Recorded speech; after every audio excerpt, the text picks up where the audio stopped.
Welcome, ancient wanderer, to the deepest currents of genetic memory, where the echoes of primordial rivers still whisper through laboratory halls, and the shadows of the greatest aquatic predator ever to walk the earth stretch across both ancient swamps and modern nightmares. Tonight, we shall trace the complete chronicle of Spinosaurus aegyptiacus, from its reign in the rivers of Cretaceous Africa to its resurrection in InGen's secret facilities, through its terrifying encounters with human survivors on the Forbidden Islands. Let the rhythm of ancient waters carry you into peaceful slumber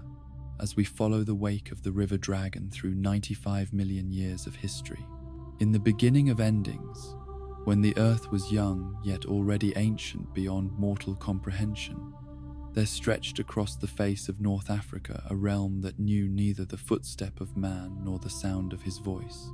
yet harbored within its flowing waters the greatest predator that would ever combine the fury of land and the patience of rivers into a single magnificent form. This was the Middle Cretaceous period, 95 million years before the first human would draw breath beneath the stars,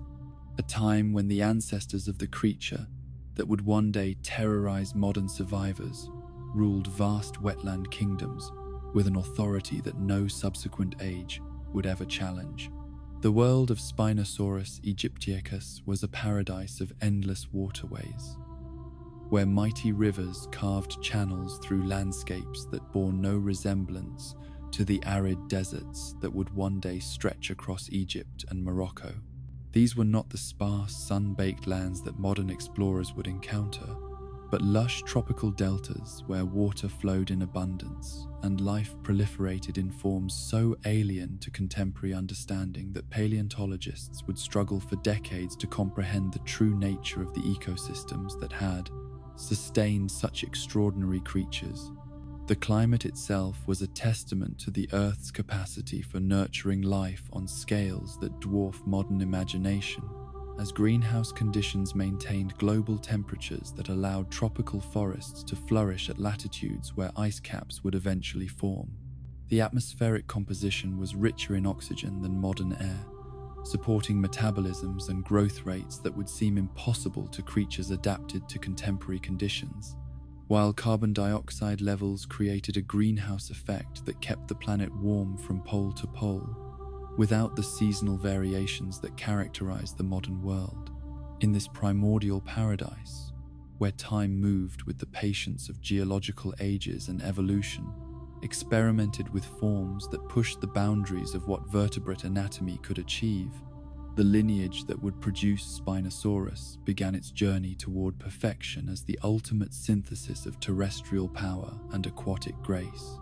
The early Spinosaurids from which it descended had already begun the transformation that would distinguish this family from all other theropod dinosaurs, developing elongated skulls reminiscent of modern crocodilians and adapting their hunting strategies to exploit the abundant fish populations that thrived in Cretaceous waterways. The evolutionary pressures that shaped Spinosaurus were unique in the history of large predatory dinosaurs, as this creature faced the challenge of dominating both aquatic and terrestrial environments while competing with specialized predators that had evolved to excel in each domain individually. Unlike the purely terrestrial tyrannosaurs that would later rule northern continents, or the massive crocodilians that controlled river systems, Spinosaurus developed characteristics that allowed it to function as an apex predator in both environments simultaneously. The most distinctive feature that evolved during this process was the magnificent dorsal sail that would become the creature's most recognizable characteristic, a structure built upon neural spines that extended upward from the vertebrae to heights that exceeded 6 feet in the largest specimens. This sail served multiple functions that reflected the complex environmental challenges faced by a semi-aquatic predator, acting as a thermoregulatory device that allowed rapid warming after extended periods in water, a display structure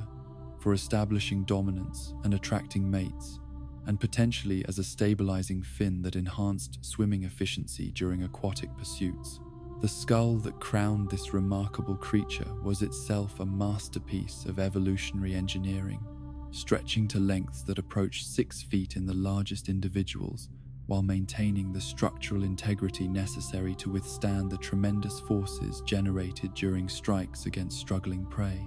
The elongated snout that gave Spinosaurus its distinctive profile was lined with approximately 64 conical teeth that were perfectly adapted for grasping slippery fish and preventing escape once a bite had been established, while powerful jaw muscles provided the crushing force necessary to subdue prey items that could reach substantial sizes.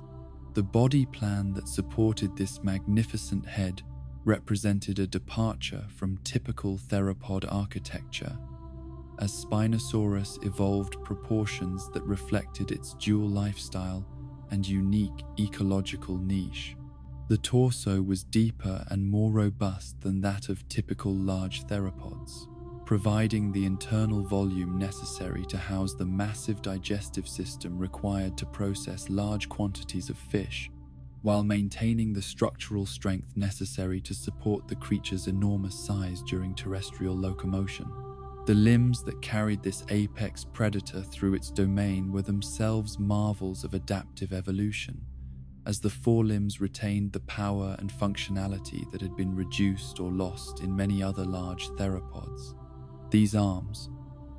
terminating in massive claws that could exceed 12 inches in length, served as essential tools for manipulating prey, establishing territorial dominance, and potentially for locomotion during swimming, when the creature might have employed a quadrupedal paddle stroke, similar to modern monitor lizards. The hind limbs that provided primary locomotion were proportionally shorter and more robust than those of cursorial predators like Tyrannosaurus, reflecting adaptations for power rather than speed, and demonstrating the creature's emphasis on controlled movement through challenging aquatic environments rather than high-speed pursuit across open terrain. The feet themselves were equipped with claws that could serve both as weapons during combat and as anchoring devices when feeding in swift currents or unstable substrates. The integument that covered this remarkable predator remains a subject of scientific speculation, though evidence suggests a covering that may have included both scales and primitive feather-like structures, with coloration patterns that likely provided camouflage in the dappled light environments where water meets forest canopy. The sail itself may have been covered with skin that could change color for communication or thermoregulatory purposes, creating a display capability that would have been visible from great distances across the open water environments where these creatures established their territories. The hunting strategies employed by Spinosaurus reflected both its anatomy and the abundance of prey that populated Cretaceous river systems, as fossil evidence reveals that its diet included massive fish species that have no modern equivalents in terms of size and abundance. Chief among these prey items was Onchopristis, a giant sawfish that could reach lengths exceeding 25 feet and represented a formidable challenge, even for a predator as large and powerful as Spinosaurus, requiring hunting techniques that combined patience, precision, and overwhelming force. The typical hunting sequence began with the predator positioning itself in shallow water where prey species were known to feed or travel, often remaining motionless for extended periods while relying on its cryptic coloration and the natural camouflage provided by partially submerged logs and vegetation. This patience was not merely a hunting strategy but a metabolic adaptation, as the creature's physiology was optimized for extended periods of low activity, punctuated by brief moments of explosive violence. When prey was detected, either through visual observation or sensing of water disturbances, Spinosaurus would begin a careful approach that combined the stealth of a heron with the power of a crocodile, moving through water with minimal surface disturbance, while positioning itself for the devastating strike that would determine the success or failure of hours of patient waiting. The actual attack was executed with lightning speed, as the massive head drove downward and forward with enough force to stun or kill prey items instantly, while the conical teeth penetrated flesh and scales with surgical precision. The grasping and manipulation of captured prey required techniques that no modern predator employs, as Spinosaurus possessed the unique combination of massive size, powerful limbs, and specialized dentition necessary to handle struggling fish that could weigh several hundred pounds while maintaining position in flowing water. The creature's ability to process such prey items efficiently was crucial to its success as an apex predator, as the energy expenditure required to capture large fish needed to be offset by the nutritional value obtained from successful hunting efforts. Beyond fish, Spinosaurus was capable of taking a wide variety of prey items that reflected the diversity of life in Cretaceous river systems, including various species of crocodilians, pterosaurs that ventured too close to the water's surface, and occasionally terrestrial dinosaurs that approached riverbanks to drink or feed on aquatic vegetation. These opportunistic hunting behaviors demonstrated the creature's intelligence and adaptability, as it learned to recognize and exploit the behavioral patterns of different prey species. The territorial behavior of Spinosaurus was as complex as its hunting strategies, as individuals established and defended domains that could extend for miles along river systems, encompassing both prime fishing areas and terrestrial territories that provided access to alternative food sources during seasonal variations in aquatic productivity. The boundaries of these territories were likely marked through scent deposition, visual displays involving the impressive dorsal sail, and vocal communications that could carry across considerable distances. Interactions between rival Spinosaurus individuals were probably spectacular affairs that combined the ritualized combat displays common among modern crocodilians with the physical power and size that made these creatures unparalleled among Cretaceous predators. The dorsal sails that served as threat displays could be supplemented by vocalizations, postural changes, and potentially color changes that communicated aggressive intent or submission without requiring actual physical contact.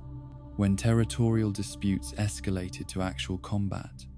the results would have been devastating for both participants, as creatures equipped with such massive claws and powerful jaws possessed the capability to inflict fatal injuries even during conflicts that began as dominance displays. The scars found on fossil Spinosaurus remains suggest that such encounters were not uncommon, and that successful individuals carried the marks of numerous territorial battles throughout their lives. The seasonal patterns that governed Spinosaurus behavior were closely tied to the hydrological cycles that controlled water levels and fish populations throughout their range, as these predators needed to adapt their activities to accommodate both wet seasons that provided abundant prey in expanded river systems and dry seasons that concentrated both predators and prey in remaining water bodies. During periods of high water, individual territories might expand to encompass vast areas of flooded forest, where fish populations dispersed to exploit new feeding opportunities, while dry seasons forced these normally solitary predators into closer proximity as available habitat contracted. The social dynamics that emerged during these seasonal aggregations provide insights into the intelligence and behavioral complexity of Spinosaurus, as fossil evidence suggests that these creatures were capable of tolerating the presence of other individuals when environmental conditions made territorial exclusivity impractical. Such temporary associations may have involved cooperative behaviors, though the solitary nature that characterized most Spinosaurid species suggests that any social interactions were primarily driven by environmental necessity rather than genuine gregarious instincts. The reproductive behavior of Spinosaurus remains largely mysterious due to the challenges of preserving evidence of such behaviors in the fossil record, though comparisons with related species and modern analogues suggest nesting behaviors that combined elements found in both crocodilians and birds. The construction of nests near water bodies would have provided developing embryos with the humidity necessary for successful incubation, while maintaining access to the aquatic environments where parents continued to hunt during the lengthy incubation period. The care of offspring by adult Spinosaurus likely involved both protection from predators and active feeding of juveniles, as the specialized hunting techniques required for successful piscivory would have required learning and practice that extended well beyond the hatching period. Young Spinosaurus probably remained under parental supervision for months or even years, gradually developing the skills and size necessary to establish their own territories and challenge established adults for access to prime hunting areas. The coexistence of Spinosaurus with other large predators in Cretaceous ecosystems required partitioning of resources and habitats that minimized direct competition while allowing multiple apex predators to thrive in the same general geographic regions. The massive Carcharodontosaurus that hunted terrestrial prey in the same areas occupied a different ecological niche that rarely overlapped with Spinosaurus territories, while smaller predators like Rugops filled roles that complemented rather than competed with the activities of the river dragon. The relationship between Spinosaurus and the various crocodilian species that shared its aquatic habitats was particularly complex, as these creatures competed directly for many of the same prey species, while possessing overlapping habitat requirements that made territorial conflicts inevitable. The superior size and power of Spinosaurus generally gave it dominance in such encounters, though the armor and tenacity of large crocodilians meant that such confrontations carried significant risks for both participants. During the peak of its evolutionary success, Spinosaurus populations probably numbered in the hundreds or thousands across their range, establishing a dynasty of river kings, whose influence extended across the entire North African ecosystem. These populations were connected by occasional dispersal events, as young adults sought to establish territories outside their natal ranges, creating gene flow that maintained species coherence across vast geographic distances, while allowing for local adaptations to specific environmental conditions.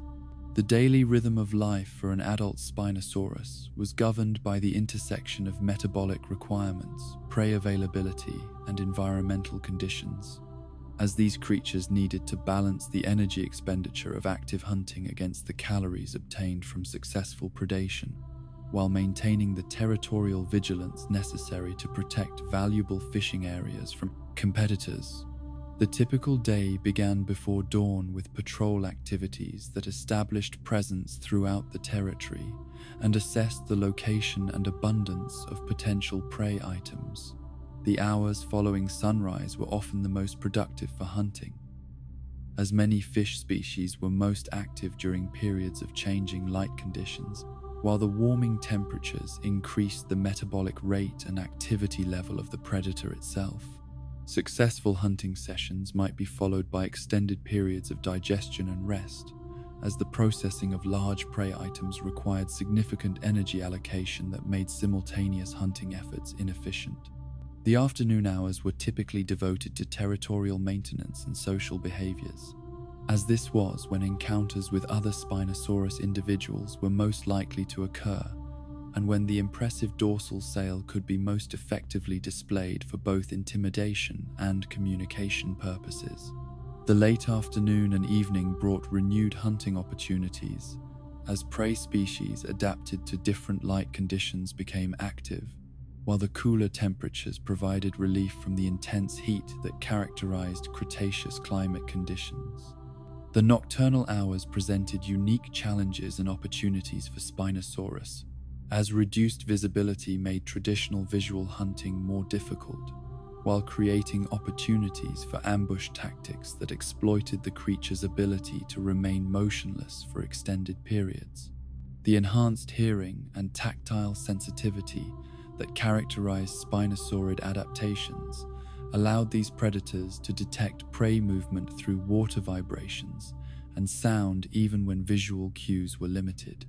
As the Middle Cretaceous period progressed toward its conclusion, the world that had sustained Spinosaurus populations began to experience changes that would eventually challenge the dominance of these magnificent predators. Gradual shifts in climate patterns affected the river systems that formed the foundation of their territories, while the evolution of new prey species and competitors created pressures that had not previously existed in their ecosystem. The increasing diversity and specialization of other predatory dinosaurs created competitive pressures that gradually eroded the ecological advantages that had allowed Spinosaurus to dominate river environments without significant challenge. The evolution of more efficient terrestrial predators reduced the availability of land-based prey items, while changes in aquatic ecosystems affected the abundance and distribution of fish populations that formed the core of Spinosaurus' diet. Despite these mounting pressures, Spinosaurus populations persisted for millions of years, adapting to changing conditions through both behavioral flexibility and continued evolutionary refinement of their specialized anatomy. The latest fossil evidence suggests that these creatures continued to thrive until the final stages of the Cretaceous period,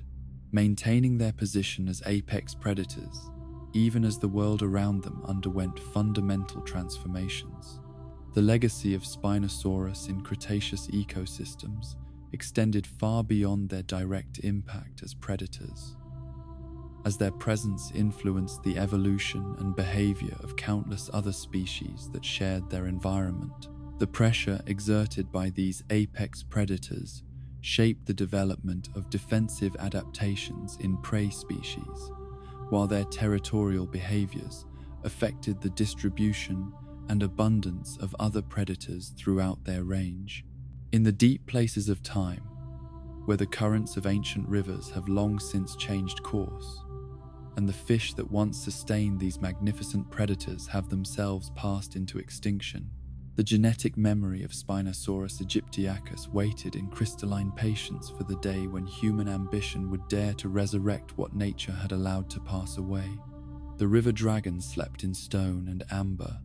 Its reign ended, but its potential for return preserved in the molecular archives that would one day tempt corporate visionaries to attempt the impossible restoration of the greatest aquatic predator that had ever lived. The death of the River Kings began not with catastrophic violence or sudden extinction events, but with the slow, inexorable transformation of the world that had sustained their magnificent dynasties for millions of years. As the Middle Cretaceous period gave way to its later phases, the greenhouse paradise that had nurtured Spinosaurus populations across North Africa began to experience changes that would gradually undermine the ecological foundations upon which their supremacy had been built, transforming abundance into scarcity and stability into uncertainty with the patient persistence of geological time. The climatic shifts that initiated this decline were subtle at first, manifesting as minor variations in seasonal patterns and gradual changes in precipitation that affected river flow cycles in ways that seemed insignificant when measured against the vast timescales over which these creatures had evolved. Yet these seemingly minor alterations in environmental conditions created cascading effects throughout the food webs that supported Spinosaurus populations, as species that had remained stable for millions of years began to experience population fluctuations that would eventually reshape the entire ecosystem. The massive river systems that had served as highways for Spinosaurus migration and territorial expansion began to undergo changes in their flow patterns as regional climate conditions shifted toward greater seasonality and reduced overall precipitation. Rivers that had maintained consistent water levels throughout the year began to experience more pronounced dry seasons concentrating both predators and prey into smaller areas during periods of reduced water availability, while creating temporary abundance during flood cycles that could not be sustained year-round. The fish populations that formed the cornerstone of Spinosaurus' diet were among the first to feel the effects of these hydrological changes. As species that had evolved to exploit stable aquatic environments found themselves challenged by increasing variability in water chemistry, temperature, and flow rates. The giant sawfish Onchopristis, whose massive size had made it the preferred prey of adult Spinosaurus for millions of years, began to show signs of population stress as changing river conditions affected the distribution and abundance of the smaller fish species upon which it depended. Other components of the aquatic ecosystem experienced similar pressures as environmental conditions became less predictable and more challenging for species that had evolved during periods of greater stability. Freshwater sharks, large bony fish, and the diverse assemblages of smaller species that had provided secondary prey options for Spinosaurus all faced challenges that gradually reduced their populations and altered their distribution patterns in ways that made them less accessible to the apex predators that had depended upon them. The terrestrial ecosystems that bordered Spinosaurus territories were simultaneously undergoing their own transformations, as the plant communities that supported herbivorous dinosaurs experienced changes in species composition and abundance that affected the entire food web. Forest margins that had provided secondary hunting opportunities for opportunistic Spinosaurus began to support different assemblages of potential prey species, while the crocodilian populations that had competed directly with Spinosaurus for aquatic resources found themselves facing similar environmental pressures. As these ecological changes accumulated over thousands of generations, Spinosaurus populations began to experience the first significant challenges to their dominance since their initial evolution. Competition for prime fishing territories intensified as suitable habitat became scarce, leading to more frequent and more violent territorial disputes between individuals whose tolerance for proximity had previously been moderated by abundant resources and expansive territories. The reproductive success of Spinosaurus populations began to decline as environmental stresses affected both adult survival and juvenile recruitment, creating demographic pressures that gradually reduced population sizes across their range. Nesting sites that had been used successfully for generations became unreliable due to changing water levels, while the extended parental care required for young Spinosaurus to develop hunting skills became more difficult to maintain, as adults faced increasing challenges in securing adequate nutrition for themselves. The social structures that had allowed Spinosaurus populations to maintain genetic diversity and territorial organization began to break down as environmental pressures forced individuals to prioritize immediate survival over long-term reproductive strategies. Dispersal patterns that had previously connected distant populations became disrupted as intervening habitats became unsuitable, leading to genetic isolation that reduced the species' overall adaptability to changing conditions.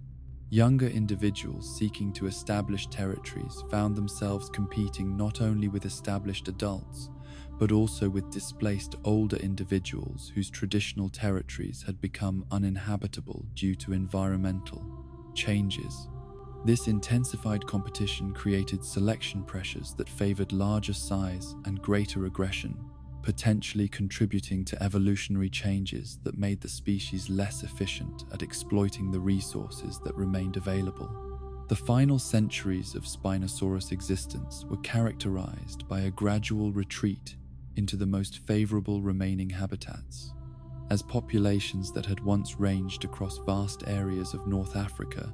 became increasingly concentrated in refugial areas where environmental conditions most closely approximated those of their evolutionary past. These remnant populations faced the additional challenge of increased intraspecific competition as territorial boundaries contracted, and population density exceeded the carrying capacity of available habitat. The last generations of Spinosaurus witnessed the gradual breakdown of the territorial systems that had regulated their societies for millions of years,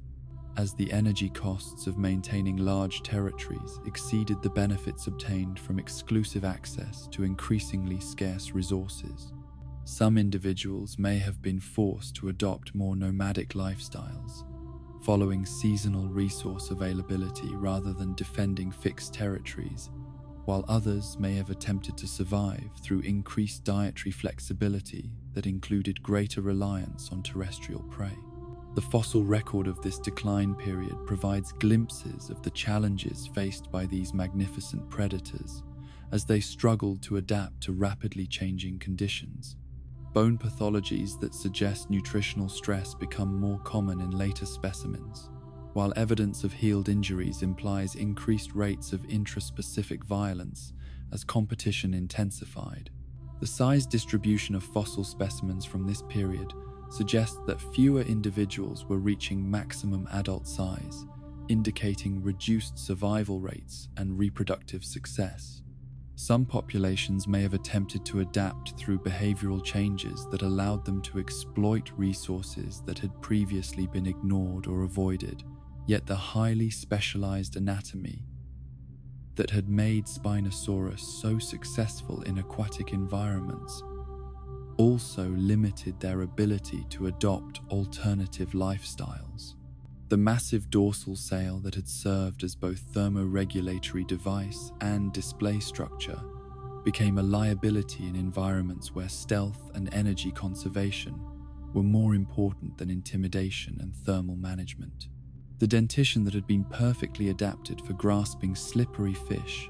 proved less effective for processing the tougher terrestrial prey that became increasingly important as aquatic resources declined, while the body proportions that had provided swimming efficiency became disadvantageous for extended overland travel between scattered water sources. These anatomical constraints meant that Spinosaurus populations were unable to undergo the rapid adaptive changes that might have allowed them to survive in transformed environments. The final extinction of Spinosaurus populations occurred not through a single catastrophic event, but through the gradual failure of reproduction to replace individuals lost to starvation, disease, and territorial conflicts. Local populations winked out across their range as environmental conditions became unsuitable and dispersal opportunities disappeared, leaving isolated individuals or small groups that lacked the genetic diversity necessary for long-term survival. The preservation of Spinosaurus remains in the fossil record, was itself affected by the environmental changes that contributed to their extinction, as the river systems that had provided ideal conditions for fossilization began to experience altered flow patterns that made the burial and preservation of large carcasses less likely. Many of the final generation of these magnificent predators probably died in environments that provided poor preservation potential, leaving no trace of their passing in the geological record. The specimens that were successfully fossilized during this period were typically buried in river sediments during flood events that created rapid burial conditions. Yet even these fortunate individuals were subject to the geological processes that would affect their preservation over millions of years. The river channels that entombed their remains continued to shift and change, sometimes exposing buried fossils to weathering and destruction while protecting others in deeper sedimentary layers. The original discovery of Spinosaurus remains by German paleontologist Ernst Stromer in 1912 represented one of paleontology's most significant achievements, as his team successfully extracted and documented specimens that provided the first glimpse of these extraordinary predators for modern science. The excavation sites in Egypt's Bahariya Formation revealed a treasure trove of Cretaceous fossils that included not only Spinosaurus, but also many of the contemporary species that had shared its ancient ecosystem. Stromer's meticulous documentation of these specimens established the scientific foundation for understanding Spinosaurus anatomy and ecology. Yet his work was conducted under challenging conditions that reflected both the remote locations of fossil sites and the limited technology available for paleontological research in the early 20th century. The transportation of massive fossil specimens from desert excavation sites to European museums required logistical planning that rivaled military operations in its complexity and resource requirements. The scientific descriptions that Stromer published based on these discoveries provided the paleontological community with its first detailed understanding of Spinosaurid anatomy and the unique adaptations that had allowed these creatures to succeed as semi-aquatic predators. His recognition of the distinctive dorsal spines that gave the genus its name, combined with his documentation of the unusual skull proportions and dental characteristics, established the taxonomic framework that would guide future research for decades. The specimens that formed the foundation of Stromer's research were housed in the Bavarian State Collection in Munich, where they became the primary reference materials for all subsequent studies of Spinosaurus anatomy and evolution. These precious fossils, representing millions of years of evolutionary history and the culmination of Stromer's lifetime of research, seemed secure in their museum setting, protected from the natural forces that had originally buried them and preserved for future generations of researchers. Yet the very civilization that had made possible the discovery and study of these ancient remains also created the conditions that would lead to their tragic destruction. The Second World War that engulfed Europe brought with it bombing campaigns that targeted major cities and the cultural institutions they housed, creating dangers that no curator or scientist had anticipated when planning for the long-term preservation of irreplaceable specimens. The Allied bombing raid that struck Munich on the night of April 24th and 25th, 1944, was intended to disrupt German military production and transportation networks, yet its effects extended far beyond strategic targets to encompass cultural and scientific institutions that had no connection to the war effort. The fires that swept through the city that night consumed not only buildings and equipment, but also scientific specimens that represented millions of years of natural history and decades of human scholarly effort. The destruction of Stromer's Spinosaurus specimens in the museum fires marked one of paleontology's greatest losses, as the original type specimens that had defined the genus were reduced to ash and scattered fragments that could never be recovered or replaced. The anatomical details that Stromer had painstakingly documented became the only surviving record of these crucial fossils, while future research would be forced to rely upon published descriptions and photographs rather than direct examination of the actual specimens. This catastrophic loss created a gap in scientific knowledge that would persist for decades, as researchers attempting to understand Spinosaurus evolution and ecology found themselves working with incomplete information and unable to resolve important questions about the creature's anatomy and relationships. The absence of the original specimens made it impossible to apply new analytical techniques as they were developed, while the gradual accumulation of new discoveries proceeded slowly due to the challenging conditions that characterize fossil sites in North Africa. The decades that followed Stromer's work were marked by frustrating attempts to locate new Spinosaurus material that could fill the gaps created by the wartime destruction. Yet the remote and politically unstable regions where these fossils occurred made systematic exploration difficult and dangerous. Political conflicts, economic challenges, and logistical obstacles combined to limit access to the fossil-bearing formations where new specimens might be discovered. Occasional discoveries of fragmentary Spinosaurus material provided tantalizing hints about these creatures' anatomy and distribution, yet none approached the completeness or scientific value of the specimens that had been lost in Munich. Each new find raised more questions than it answered,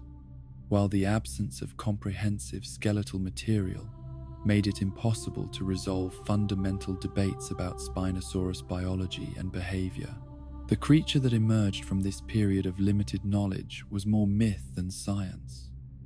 as popular reconstructions relied upon speculation and comparison with better-known dinosaurs to fill gaps in the fossil record. The true nature of Spinosaurus remained hidden in the incompleteness of the material record, while public fascination with these mysterious predators grew despite the absence of scientific certainty about their actual appearance and capabilities. The 21st century brought with it new discoveries that began to illuminate the true nature of Spinosaurus through the application of advanced technology and international collaboration that made possible the systematic exploration of North African fossil sites. Teams of researchers equipped with modern excavation techniques and analytical methods succeeded in recovering new specimens that provided unprecedented insights into Spinosaurus anatomy and ecology. The most significant breakthrough came with the discovery of new Spinosaurus material in Morocco's Kemkem beds, where exceptional preservation conditions had maintained anatomical details that had been impossible to observe in earlier specimens. These discoveries revealed adaptations that confirmed the creature's semi-aquatic lifestyle while providing new information about its swimming abilities and feeding strategies. The recognition of Spinosaurus as a primarily aquatic predator represented a fundamental shift in scientific understanding that overturned decades of speculation about its ecology and behavior. The proportions revealed by new fossil material demonstrated that this creature had been far more specialized for life in water than any previous large theropod, while its anatomy showed adaptations that paralleled those found in modern semi-aquatic predators. The development of advanced scanning and modeling techniques allowed researchers to analyze the internal structure of Spinosaurus bones, revealing adaptations for buoyancy control that supported its identification as an accomplished swimmer. The density and distribution of bone tissue showed patterns that were consistent with an animal that spent significant time in water, while biomechanical modeling confirmed that its unusual proportions would have been advantageous for aquatic locomotion. These scientific revelations about Spinosaurus anatomy and ecology provided the foundation for understanding how such creatures might behave if they were ever resurrected through genetic engineering, while the sophisticated analytical techniques that had been developed for studying fossil specimens would prove valuable for monitoring and managing living populations. The knowledge gained through decades of paleontological research established the baseline understanding that would guide future attempts to bring these magnificent predators back to life. Yet even as scientific understanding of Spinosaurus biology advanced through new discoveries and analytical techniques, crucial questions remained unanswered about the genetic information that would be necessary for successful resurrection. The fossilization process that had preserved bone and tooth material had been far less successful at maintaining the organic molecules that would be required for cloning attempts. While the passage of 95 million years had degraded even the most stable genetic material beyond the limits of contemporary recovery techniques, the possibility of extracting viable DNA from Spinosaurus fossils remained tantalizingly distant despite advances in molecular biology and genetic sequencing technology, as the harsh environmental conditions that characterize North African fossil sites made the preservation of organic material extremely unlikely. The high temperatures, chemical weathering, and prolonged exposure that affected most specimens eliminated any possibility of recovering intact genetic sequences, while even the most promising specimens yielded only fragments of molecular information. The The dream of resurrecting Spinosaurus through direct genetic recovery from fossil material thus remained in the realm of theoretical possibility rather than practical application. Yet the advancing capabilities of genetic engineering suggested alternative approaches that might achieve similar results through more circuitous routes. The complete genome sequences that were becoming available for modern crocodilians and birds provided potential sources of genetic material that could be modified to approximate Spinosaurus characteristics, while comparative studies of related species offered insights into the evolutionary changes that would be necessary. In the deep places of scientific ambition, where corporate visionaries dreamed of profits measured in billions, and researchers imagined bringing the ancient world back to life, the genetic ghost of Spinosaurus waited in the molecular archives of modern species, its resurrection requiring not the discovery of perfectly preserved DNA, but the careful reconstruction of genetic sequences through the sophisticated manipulation of contemporary genetic material. The river dragon slept not in amber or stone, but in the digital databases where its resurrection would be planned, and the laboratory facilities where human ingenuity would attempt to restore what nature had allowed to pass into extinction. The secret resurrection of Spinosaurus began not in the gleaming laboratories that would eventually house its living form, but in the sterile offices where Dr. Secret Henry Wu first conceived the audacious plan to bring back a predator whose very existence would challenge every assumption about the limits of genetic engineering. During the early 1980s, when InGen's initial successes with smaller dinosaur species had proven the theoretical possibility of de-extinction, Wu's attention turned toward the most challenging resurrection that corporate ambition could envision: the revival of a creature whose genetic blueprint existed only in fragments scattered across incomplete fossil specimens, and the degraded molecular traces that had somehow survived 95 million years of geological transformation. The Spinosaurus project represented the ultimate test of Wu's genetic reconstruction capabilities, requiring techniques that pushed beyond the established protocols that had succeeded with better preserved specimens. Unlike the relatively complete genetic sequences that could be extracted from amber-trapped insects or exceptionally preserved fossils,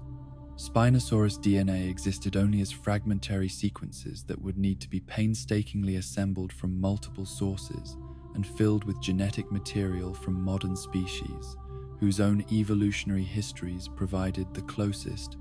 approximations to the ancient river dragon's biological requirements. Wu's initial attempts at Spinosaurus reconstruction began with the systematic analysis of every available fossil specimen that might harbor recoverable genetic material, from bone fragments discovered in Egyptian and Moroccan formations to teeth and vertebrae that had been overlooked by earlier researchers, focused on morphological rather than molecular studies. The extraction techniques that InGen's molecular biology teams employed represented the cutting edge of 1980s biotechnology, utilizing chemical processes that could isolate organic molecules from mineral matrices without destroying the delicate molecular structures that contain genetic information. The first breakthrough came not from the obvious sources that earlier researchers had examined, but from the fossilized scales and skin impressions that had been dismissed as scientifically uninteresting by paleontologists focused on skeletal anatomy. These integumentary remains, preserved under exceptional conditions in fine-grained sediments, yielded fragments of DNA that provided crucial insights into Spinosaurus genetics, while revealing the extraordinary challenges that would be required to assemble a complete genome from such degraded source material. The genetic sequences that Wu's teams succeeded in extracting represented less than 12% of the complete Spinosaurus genome, requiring sophisticated computational modeling to predict the missing portions based on comparisons with related species and theoretical understanding of Spinosaurid evolution. The gaps that remained after exhaustive extraction efforts would need to be filled with genetic material from modern species, creating hybrid organisms whose characteristics would represent an approximation of ancient biology, rather than perfect resurrection of extinct life forms. The selection of donor species to provide the missing genetic components required careful consideration of both evolutionary relationships and practical compatibility, as the inserted DNA sequences would need to integrate seamlessly with authentic Spinosaurus genes while providing the biological functions necessary for embryonic development and adult survival. Crocodilian DNA proved invaluable for reconstructing the semi-aquatic adaptations that had distinguished Spinosaurus from other large theropods, while bird genetics provided the foundation for metabolic and respiratory systems that could support such massive body size. The most challenging aspect of genetic reconstruction involved the developmental genes that controlled body proportions and the growth of distinctive anatomical features like the dorsal sail, as these characteristics were determined by complex interactions between multiple gene systems that had to be carefully balanced to produce viable organisms. Wu's team spent months analyzing the relationship between genetic sequences and morphological outcomes, using computer modeling to predict how different combinations of ancient and modern DNA might express themselves in living animals. The first experimental embryos created using reconstructed Spinosaurus genetics were developmental disasters that failed to survive beyond the earliest stages of growth, as incompatibilities between different genetic components created fatal conflicts in cellular processes that were essential for life. These failures provided crucial data about the limits of genetic mixing while highlighting the extraordinary precision that would be required to create viable hybrid organisms from such disparate source materials. Wu's response to these initial failures was characteristically methodical, as he analyzed each unsuccessful attempt to identify the specific genetic interactions that had caused developmental problems, while refining his understanding of the molecular mechanisms that governed embryonic growth in large theropods. The knowledge gained from each failure contributed to improved reconstruction techniques that gradually approached the threshold of creating organisms that could survive to hatching and beyond. The breakthrough that made viable Spinosaurus embryos possible came through Wu's recognition that successful genetic reconstruction required more than simply filling gaps in ancient DNA sequences, but demanded the creation of entirely new genetic architectures that combined the essential characteristics of multiple species while maintaining the developmental coherence necessary for producing functional organisms. This insight led to the development of what Wu privately termed genetic orchestration, a process that treated genome reconstruction as a form of biological composition rather than mere molecular archaeology. The techniques that Wu developed for Spinosaurus genetics were so revolutionary that they would eventually be applied to every subsequent InGen cloning project, yet their initial application to the river dragon remained highly classified due to both the experimental nature of the procedures and the potential dangers that successful resurrection might create.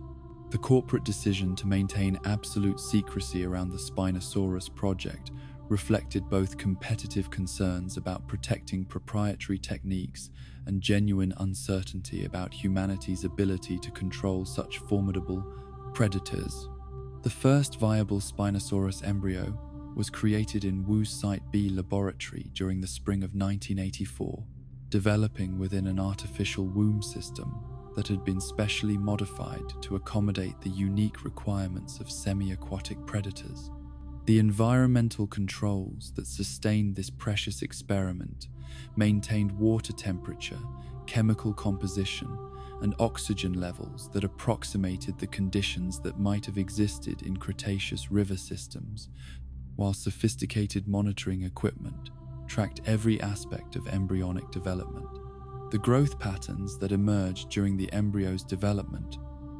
provided Wu's teams with their first glimpse of how genetic reconstruction translated into living anatomy.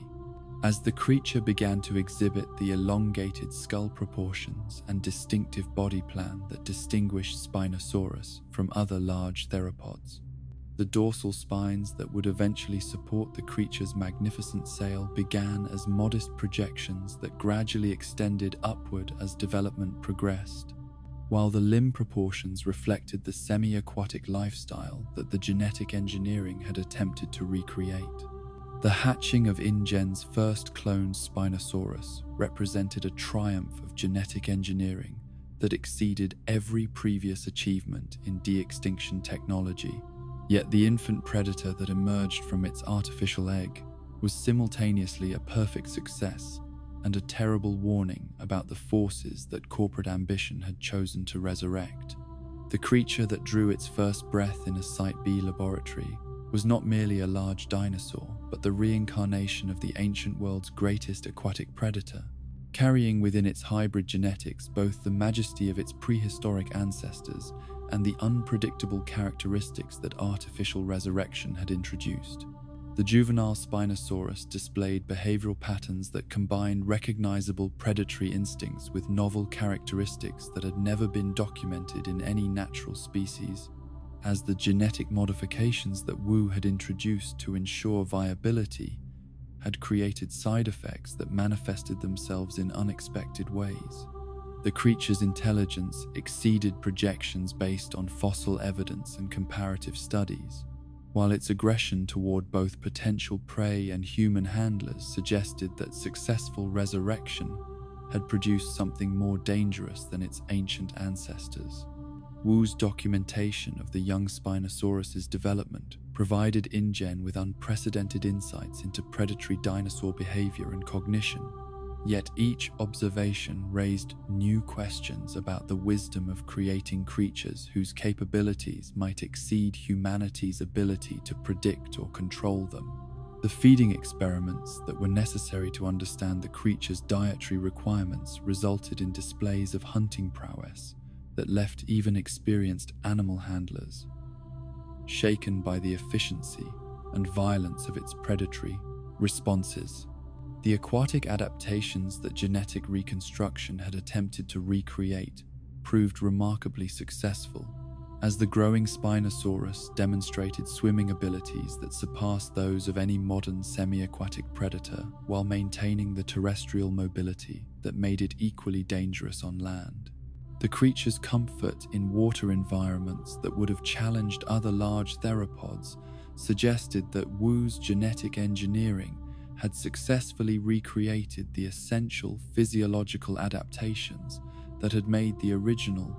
species so successful in Cretaceous river systems. As the cloned Spinosaurus approached juvenile status, its growth rate and behavioral development began to deviate from the patterns that researchers had predicted based on studies of related species and fossil evidence. The creature was developing more rapidly than anticipated, while displaying levels of problem-solving intelligence that suggested cognitive capabilities far beyond those documented in other cloned dinosaurs, creating concerns about whether existing containment measures would prove adequate for managing such a formidable predator.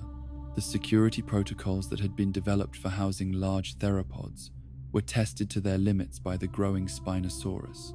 as the creature's combination of size, strength, and intelligence allowed it to exploit weaknesses in containment systems that had proven adequate for other dangerous species. Multiple containment failures during the creature's first year of life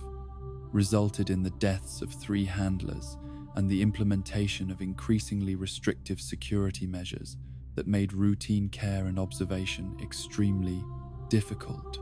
Wu's analysis of these containment failures revealed that the Spinosaurus was not simply testing its boundaries through random exploration, but was conducting systematic investigations of its enclosure's structural integrity,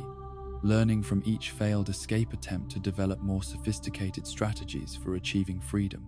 This evidence of advanced planning and learning capabilities suggested that the creature possessed intelligence levels that approached or exceeded those of modern great apes, creating unprecedented challenges for maintaining secure containment. The feeding requirements of the growing Spinosaurus proved equally challenging, as its semi-aquatic adaptations demanded a diet that included substantial quantities of fish and aquatic prey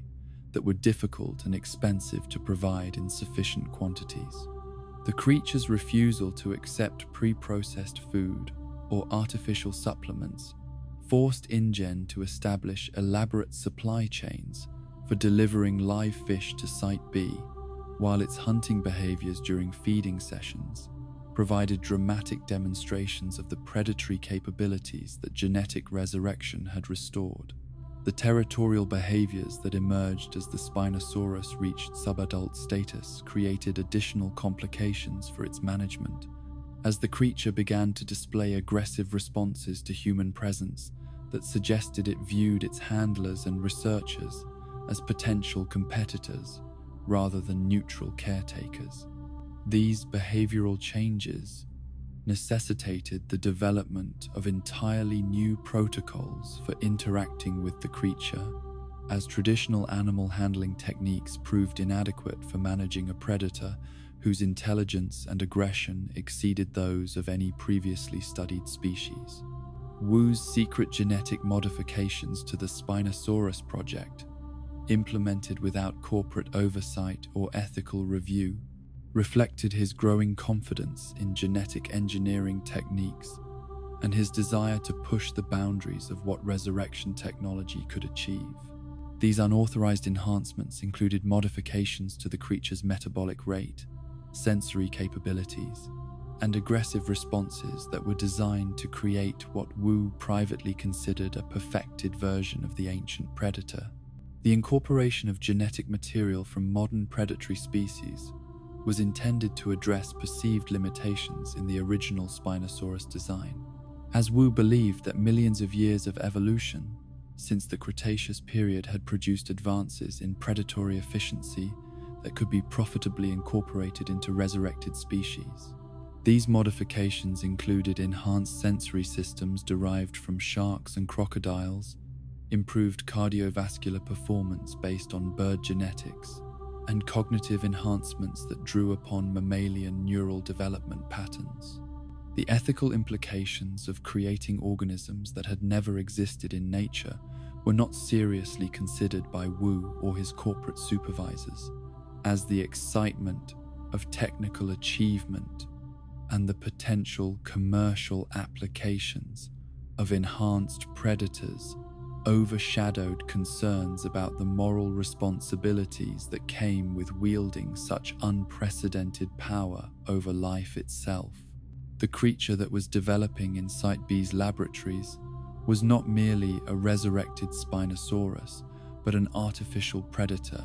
whose capabilities might exceed those of any organism that had ever evolved naturally. The psychological profiles that InGen's behavioral specialists developed for the modified Spinosaurus revealed disturbing patterns that suggested the creature's enhanced genetics had produced personality characteristics that fell outside the normal range of natural predators. The combination of heightened intelligence, increased aggression, and reduced fear responses created a behavioral profile that resembled a psychopathic personality more than the typical territorial behavior of wild animals. These psychological abnormalities manifested themselves in hunting behaviors that seemed to extend beyond mere predation to encompass elements of deliberate cruelty and apparent enjoyment of inflicting fear and pain on prey species. The creature's interactions with live food animals suggested that it had developed forms of sadistic behavior that served no evolutionary purpose, while demonstrating intelligence levels that made such behaviors particularly disturbing to human observers. The corporate decision to continue the Spinosaurus project, despite mounting evidence of its behavioral instabilities, reflected the extent to which commercial considerations had overridden scientific caution and ethical responsibility in InGen's decision-making processes. The potential profits from successfully marketing enhanced predators overshadowed concerns about public safety and environmental impact, while the competitive pressures that drove genetic engineering research prevented careful consideration of long-term consequences. As the modified Spinosaurus approached adult size during the late 1980s, its presence on Site B began to affect the behavior and welfare of other cloned species, as its territorial dominance and aggressive hunting created stress responses throughout the island's artificial ecosystem. Other predatory species avoided areas where the Spinosaurus had established its territory, while herbivorous dinosaurs displayed heightened vigilance and stress responses that affected their reproduction and general health. The aquatic environments of Site B were transformed by the Spinosaurus's presence, as the creature's hunting activities affected fish populations and aquatic ecosystems in ways that had not been anticipated by InGen's environmental planners. The predator's efficiency at capturing aquatic prey exceeded the regenerative capacity of the island's fish populations, forcing the implementation of supplementary feeding programs that disrupted the natural balance that had been intended to sustain the island's dinosaur communities. Wu's pride in the success of his genetic engineering was tempered by growing concerns about the creature's ultimate fate, as corporate planners debated whether such a dangerous predator could ever be safely incorporated into public exhibition programs, or whether it would need to remain permanently isolated on Site B. The costs associated with maintaining secure containment for such a formidable creature were substantial, while the risks associated with any public exposure seemed to exceed acceptable levels for commercial operation. The classification of the Spinosaurus as a special project within InGen's corporate hierarchy reflected both its significance as a technical achievement and its problematic status as a creature too dangerous for normal operational protocols. Access to information about the project was restricted to the highest levels of corporate management, while the researchers who worked directly with the creature were bound by confidentiality agreements that prevented them from discussing their experiences with colleagues or family members. The isolation that surrounded the Spinosaurus project created an atmosphere of secrecy that intensified the psychological pressure on those responsible for the creature's care and study, as the inability to seek outside consultation or share the burden of responsibility contributed to decision-making processes that prioritized immediate problem-solving over long-term planning. The researchers who worked most closely with the creature began to display signs of stress and anxiety that reflected their understanding of the magnitude of the forces they were attempting to control. As the decade progressed and InGen's focus shifted toward developing public exhibition facilities on Isla Nublar, the Spinosaurus remained isolated on Site B as a testament to both the possibilities and perils of genetic engineering, pushed beyond the boundaries of scientific wisdom. The creature had become a living reminder that the power to resurrect extinct species carried with it responsibilities and dangers that corporate culture was ill-equipped to recognize or address, while its continued existence posed questions about humanity's moral obligations toward beings whose lives had been created through artificial means. The hurricane season of 1992 brought with it the storm that would forever change the Spinosaurus's relationship with its human creators, as Hurricane Clarissa's assault on Site B created the conditions that would transform a contained experimental subject into an apex predator, free to establish its dominion over an entire island ecosystem. The breakdown of containment systems that accompanied the storm's fury would mark the end of human control over the creature and the beginning of a new chapter in which the artificial predator would prove itself capable of surviving and thriving in conditions that its creators had never intended it to face. In the deep places of corporate memory, where the documentation of successful experiments was carefully preserved alongside records of failures and disasters, The Spinosaurus project stood as both InGen's greatest achievement in genetic resurrection and its most terrifying warning about the consequences of wielding technologies that exceeded human wisdom. The creature that had been born in sterile laboratories now swam in natural rivers and hunted in wild forests, carrying within its hybrid genetics both the majesty of ancient evolution and the unpredictable legacy of human ambition, unconstrained by ethical consideration. The freedom that Hurricane Clarissa's fury bestowed upon the Spinosaurus was not the gentle liberation of a creature returning to its natural habitat, but the violent birth of a new ecological order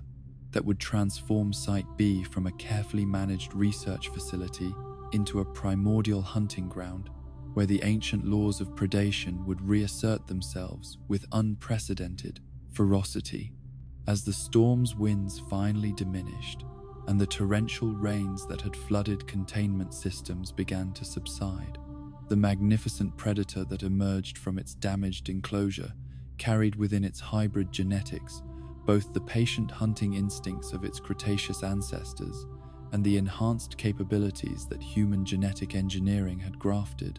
onto its already formidable nature. The first hours of freedom were characterized not by the desperate flight that might have been expected from a creature suddenly released from captivity, but by methodical exploration as the Spinosaurus began the systematic process of claiming territory that its instincts recognized as rightfully its own. The flooded landscapes that surrounded the damaged research facilities provided ideal conditions for a semi-aquatic predator whose every adaptation had been shaped by millions of years of evolution in similar environments, while the absence of human supervision allowed natural behaviors to emerge that had been suppressed during years of containment. The river systems that crisscrossed Site B became the highways along which the Spinosaurus established its dominion. As the creature followed waterways that provided both transportation routes and access to the aquatic prey that formed the foundation of its dietary preferences, the fish populations that InGen had introduced to sustain various species suddenly faced a predator whose hunting efficiency exceeded anything their evolutionary history had prepared them to survive, while the artificial ecosystem that had been carefully balanced to support diverse dinosaur communities began to experience disruptions that would cascade throughout the island's food web. The territorial boundaries that the Spinosaurus established during its first weeks of freedom encompassed vast areas of the island's most productive aquatic habitats,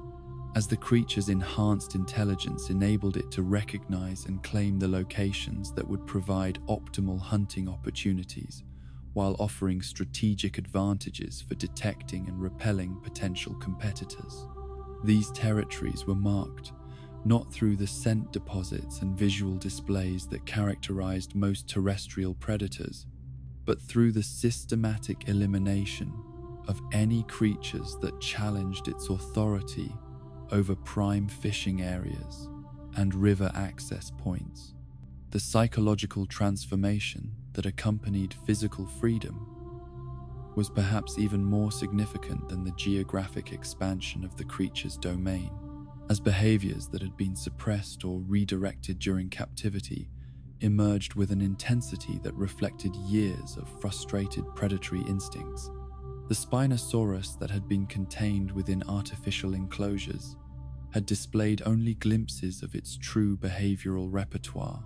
while the creature that now roamed freely across Site B revealed capabilities that exceeded even Wu's optimistic projections about the success of his genetic modifications.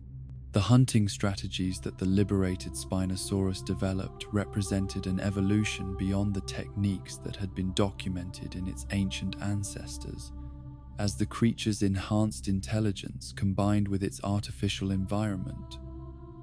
to produce innovations in predatory behavior that had never existed during the Cretaceous period. The abundance of naive prey species that had no evolutionary experience with such predators allowed the Spinosaurus to experiment with hunting techniques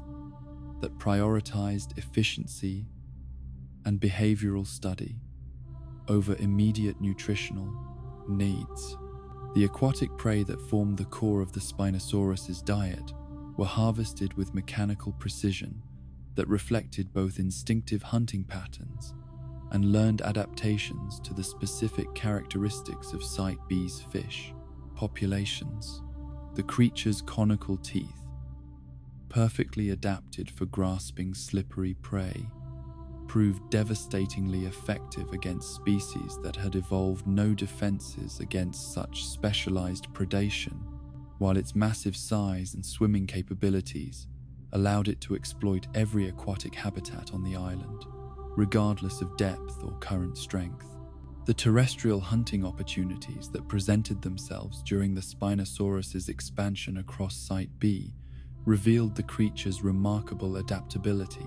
as behaviors that had been optimized for aquatic predation were successfully modified for capturing land-based prey that ventured within striking distance of water sources. Herbivorous dinosaurs that had previously used rivers and lakes as safe gathering areas suddenly found these locations transformed into death traps, where patient predators waited with the stillness of logs and the explosive striking power of natural disasters.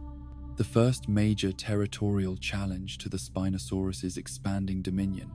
came from the Tyrannosaurus rex pair that had established their own territory in Site B's interior regions, as these apex predators recognized the threat that the aquatic hunter posed to their dominance over the island's ecosystem.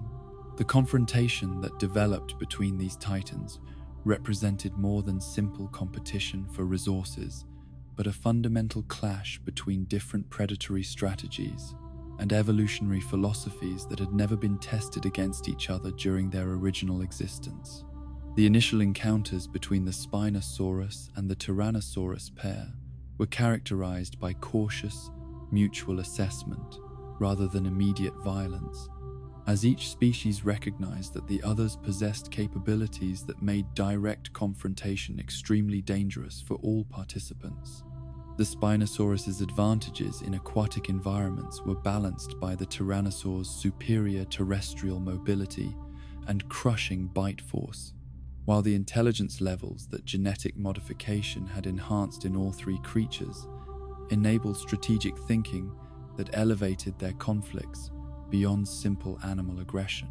The territorial negotiations that developed between these apex predators established boundaries that reflected each species' environmental preferences and hunting capabilities, with the Spinosaurus claiming dominance over all aquatic habitats and their immediate surroundings, while acknowledging Tyrannosaur authority in the deeper forest regions where terrestrial prey was most abundant. This arrangement, unprecedented in natural ecosystems, demonstrated the capacity for complex decision-making that distinguished InGen's enhanced creatures from their ancient ancestors. Yet the uneasy peace that characterized these territorial arrangements was constantly tested by the overlapping resource requirements that made complete separation impossible, as prey species that both predators valued crossed between aquatic and terrestrial environments in ways that created ongoing potential for conflict.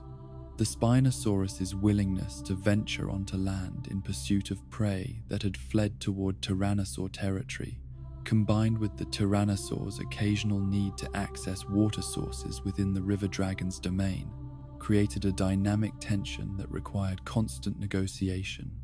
and occasional displays of force. The smaller predators that inhabited Site B found themselves caught in the middle of these apex predator power struggles, as velociraptors, Compsognathus,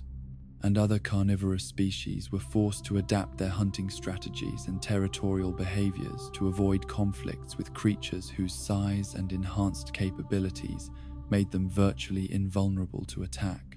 The pack hunting strategies that had made raptors successful predators in their own right proved inadequate for challenging either Tyrannosaurs or the Spinosaurus, while their intelligence enabled them to recognize and avoid confrontations that could only result in their destruction. The ecological disruptions that accompanied the establishment of the Spinosaurus's territory extended far beyond direct predatory relationships to encompass every aspect of Site B's artificial ecosystem. As the creature's presence affected migration patterns, breeding behaviors, and resource utilization throughout the island's dinosaur communities. Species that had previously moved freely between different habitats found their movements constrained by the need to avoid areas where the apex predator had established ambush sites, while the stress responses that accompanied constant vigilance began to affect reproduction rates and general health throughout prey populations. The aquatic ecosystems that had been carefully designed to support diverse fish communities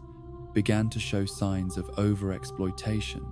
as the Spinosaurus's hunting efficiency exceeded the regenerative capacity of populations that had evolved in environments where large piscivorous predators were absent.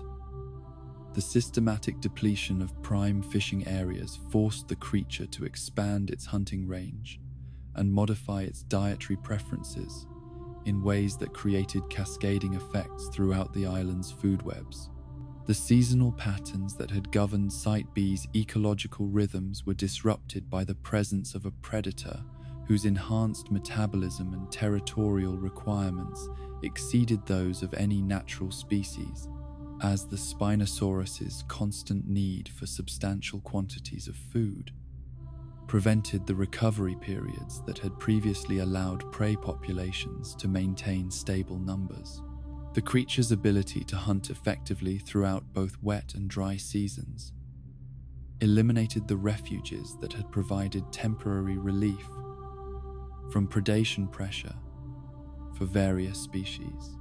The behavioral observations that InGen's automated monitoring systems continued to record despite the breakdown of human oversight provided unprecedented documentation of apex predator behavior under natural conditions, as cameras and sensors that had survived the hurricane continued to transmit data about the Spinosaurus's activities to computer systems that processed the information without human interpretation. These records revealed hunting patterns, territorial behaviors, and social interactions that had never been documented in any large theropod, while highlighting the extent to which genetic modification had enhanced capabilities that were already formidable in the original species.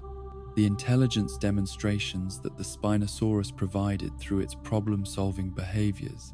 exceeded every projection that Wu's teams had developed based on neurological studies and behavioral modeling, as the creature displayed capabilities for planning, tool use, and environmental manipulation that rivaled those of modern primates, while being applied in service of predatory strategies that no natural intelligence had ever developed. The use of environmental features as hunting aids, the manipulation of prey behavior through strategic positioning, and the apparent enjoyment of psychological dominance over other species suggested cognitive capabilities that transcended simple predatory instincts. The territorial patrol patterns that the Spinosaurus established revealed systematic approaches to domain maintenance that demonstrated both the creature's understanding of geographic relationships and its capacity for long-term, strategic planning. The routes that it followed during regular surveys of its territory were optimized for maximum coverage with minimum energy expenditure, while the timing of these patrols suggested an understanding of prey behavior patterns that enabled the creature to appear at locations where encounters with potential victims were most likely. The communication behaviors that emerged as the Spinosaurus adapted to its solitary existence included vocalizations that had never been documented in captivity, as the creature developed calls that served territorial advertisement, threat display, and possibly self-entertainment functions. These sounds, ranging from subsonic vibrations that could travel great distances through water to explosive roars that served as unmistakable warnings to potential competitors, contributed to the psychological impact that the creature's presence had on every other inhabitant of Site B. The seasonal variations in the Spinosaurus's behavior patterns reflected both instinctive responses inherited from its ancient ancestors and learned adaptations to the specific environmental conditions that characterize Site B. As the creature modified its activities to take advantage of breeding seasons among prey species, weather patterns that affected water levels and prey accessibility, and the annual cycles that governed plant growth and herbivore movements throughout the island, the nocturnal hunting behaviors that the Spinosaurus developed during its adaptation to freedom revealed sensory capabilities that exceeded those documented during captivity studies. As the creature proved capable of detecting and tracking prey in complete darkness through combinations of hearing, smell, and possibly electroreception that made it as formidable during night hours as in daylight conditions. These capabilities transformed every body of water on Site B into a potential death trap where prey species could never achieve complete safety, regardless of the time or environmental conditions. The relationship between the Spinosaurus and the island's crocodilian populations created unique competitive dynamics that had no parallel in natural ecosystems, as these semi-aquatic predators found themselves competing directly with a creature whose size and capabilities exceeded their own, while operating in environments where both species had evolutionary advantages. The resolution of these conflicts through the establishment of size-based dominance hierarchies demonstrated the Spinosaurus's willingness to coexist with other predators when competition could be managed through intimidation rather than violence. The impact that the Spinosaurus's presence had on Site B's herbivorous populations was both immediate and long-lasting, as species that had previously treated water sources as safe refuges were forced to develop new behavioral patterns that balanced hydration and feeding needs against the constant threat of predation from an adversary that could strike from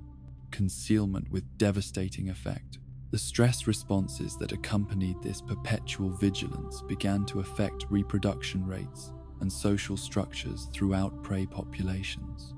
The foraging behaviors that various herbivorous species adopted in response to the Spinosaurus threat demonstrated remarkable behavioral plasticity, as creatures that had evolved to feed in specific habitats modified their dietary preferences and feeding schedules to avoid areas and times when encounters with the apex predator were most likely. These adaptations represented evolutionary responses compressed into timeframes that would normally require multiple generations, highlighting the extreme selection pressures that the creature's presence created. The juvenile recruitment rates among prey species began to decline as the Spinosaurus's hunting efficiency eliminated the reproductive adults that were essential for population maintenance, while the territorial behaviors that kept herbivores away from prime feeding areas reduced the nutritional status of surviving individuals in ways that affected their reproductive success and general health. These population-level effects suggested that the island's carrying capacity for herbivorous species had been fundamentally altered by the presence of such an efficient apex predator. The maintenance activities that the Spinosaurus performed on its territory included modifications to watercourses, creation of hunting blinds through vegetation manipulation, and the establishment of caches where partially consumed prey could be stored for later consumption. These behaviors demonstrated both the creature's intelligence and its commitment to long-term territorial occupation, while revealing capabilities for environmental modification that had never been documented in any large theropod. The psychological effects that prolonged isolation had on the Spinosaurus became apparent through behavioral changes that suggested the creature's enhanced intelligence created emotional needs that could not be satisfied through hunting and territorial activities alone.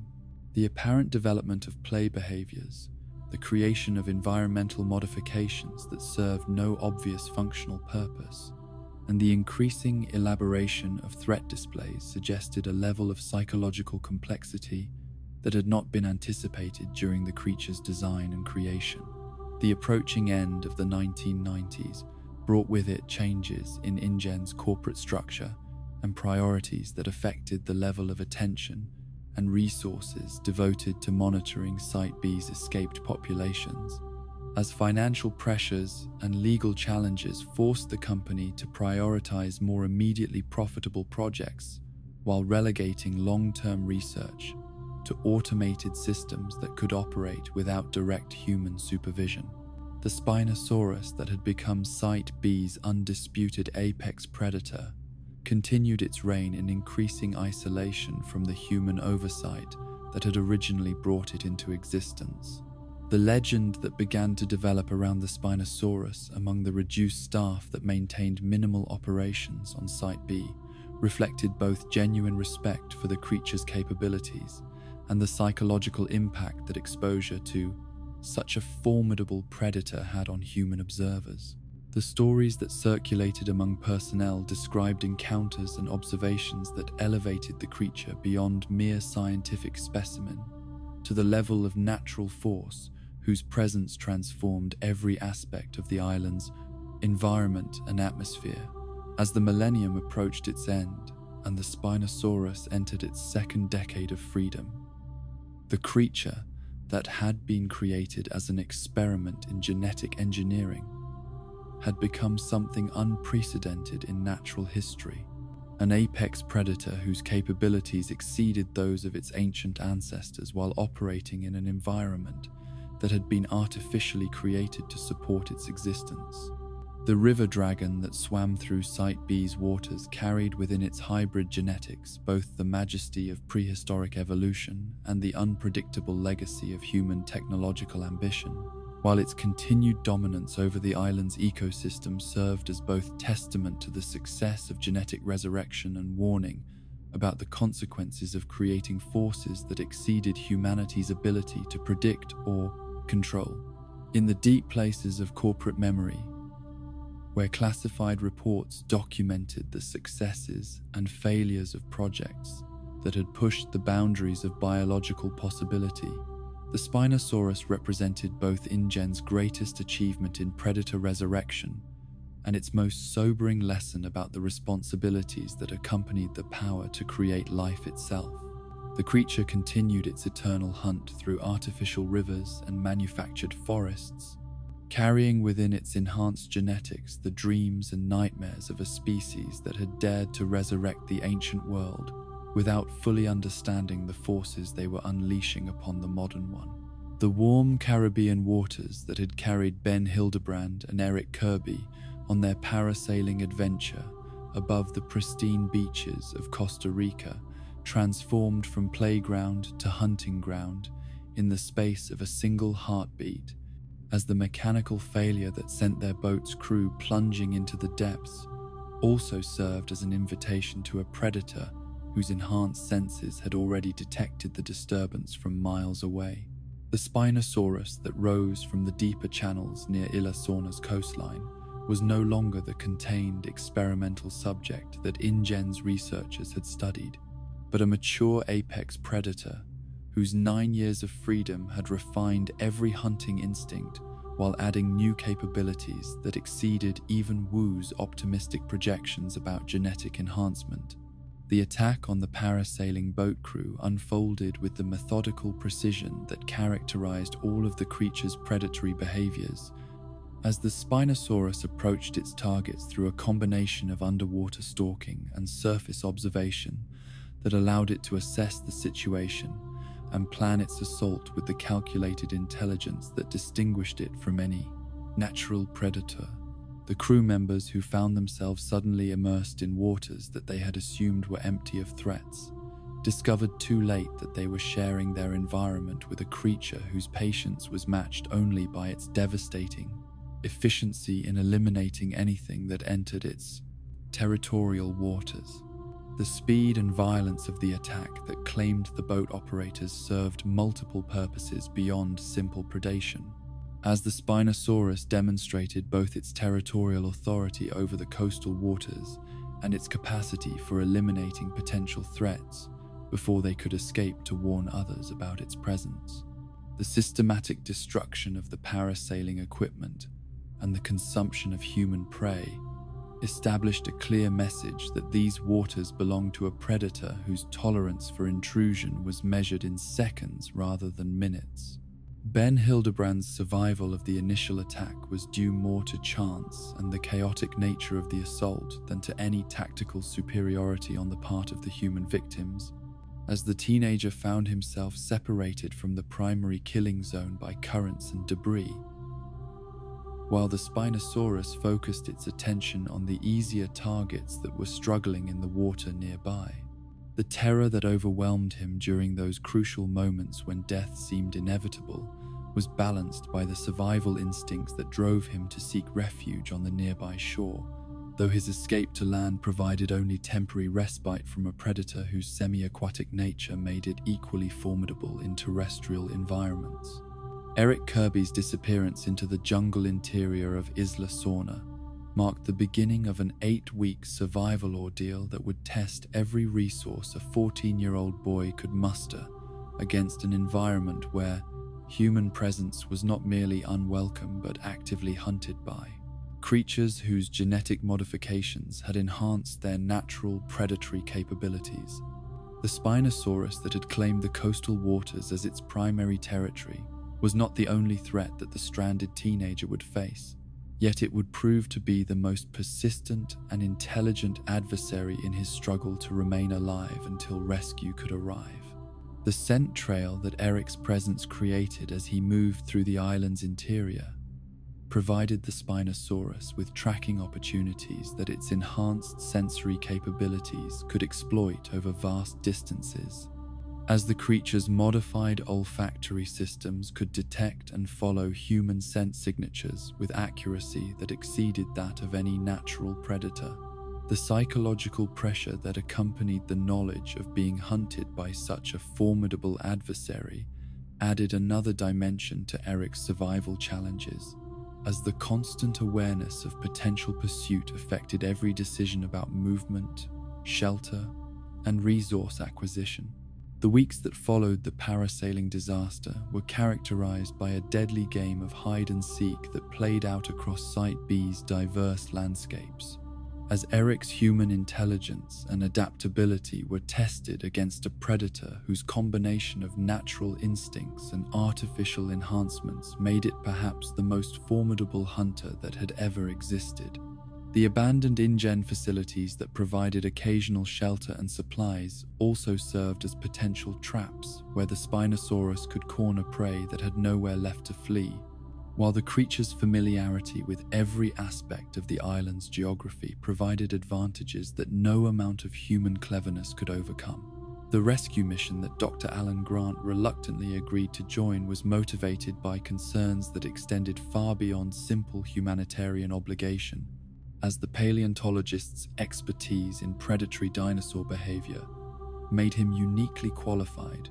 to understand the dangers that awaited any human beings who ventured onto an island where genetic engineering had created ecosystems that exceeded natural parameters for both diversity and lethality. Grant's knowledge of Spinosaurus anatomy and ecology, gained through decades of studying fossil evidence, provided crucial insights into the creature's likely behaviors and capabilities, though his theoretical understanding would prove inadequate preparation for encountering a living specimen whose genetics had been enhanced beyond anything that natural evolution had ever produced. The deception that had motivated the Kirby family's recruitment of Grant's expertise was revealed only after their aircraft had crossed into Costa Rican airspace, as Paul and Amanda Kirby admitted that their son was missing on an island that was officially restricted and populated by creatures whose existence was officially denied by the authorities that should have been responsible for public safety. The revelation that they were embarking on a rescue mission, rather than an aerial survey, transformed Grant's understanding of the expedition's objectives, while highlighting the extent to which parental love could override rational assessment of risks that exceeded any that civilized society was prepared to acknowledge or address. The approach to Isla Sorna revealed an island that bore little resemblance to the carefully managed research facility that InGen had originally constructed, as 9 years of abandonment and ecological succession had transformed Site B into a genuinely wild environment, where the artificial boundaries between different species' territories had broken down to create new forms of competition and cooperation that had never existed during the Cretaceous period. The visual evidence of dinosaur populations thriving in the absence of human oversight provided both wonder and warning about the forces that the rescue mission was about to encounter. The crash landing that brought Grant's party into direct contact with Isla Sorna's transformed ecosystem was caused by the Pteranodon attack that demonstrated how completely the island's aerial environments had been claimed by creatures whose size and aggression exceeded those of their ancient ancestors. The destruction of their aircraft eliminated any possibility of easy escape, while ensuring that the rescue mission would be conducted entirely on foot through territories that belonged to predators whose capabilities no human planning could adequately anticipate or counter. Grant's first encounter with evidence of the Spinosaurus came through the discovery of the satellite phone that had been ingested by the creature during its attack on the parasailing boat crew, as the ringing device within the predator's digestive system created both a tracking opportunity and a constant reminder that they were sharing the island with a creature whose hunting efficiency had left no survivors from its previous encounter with human intruders.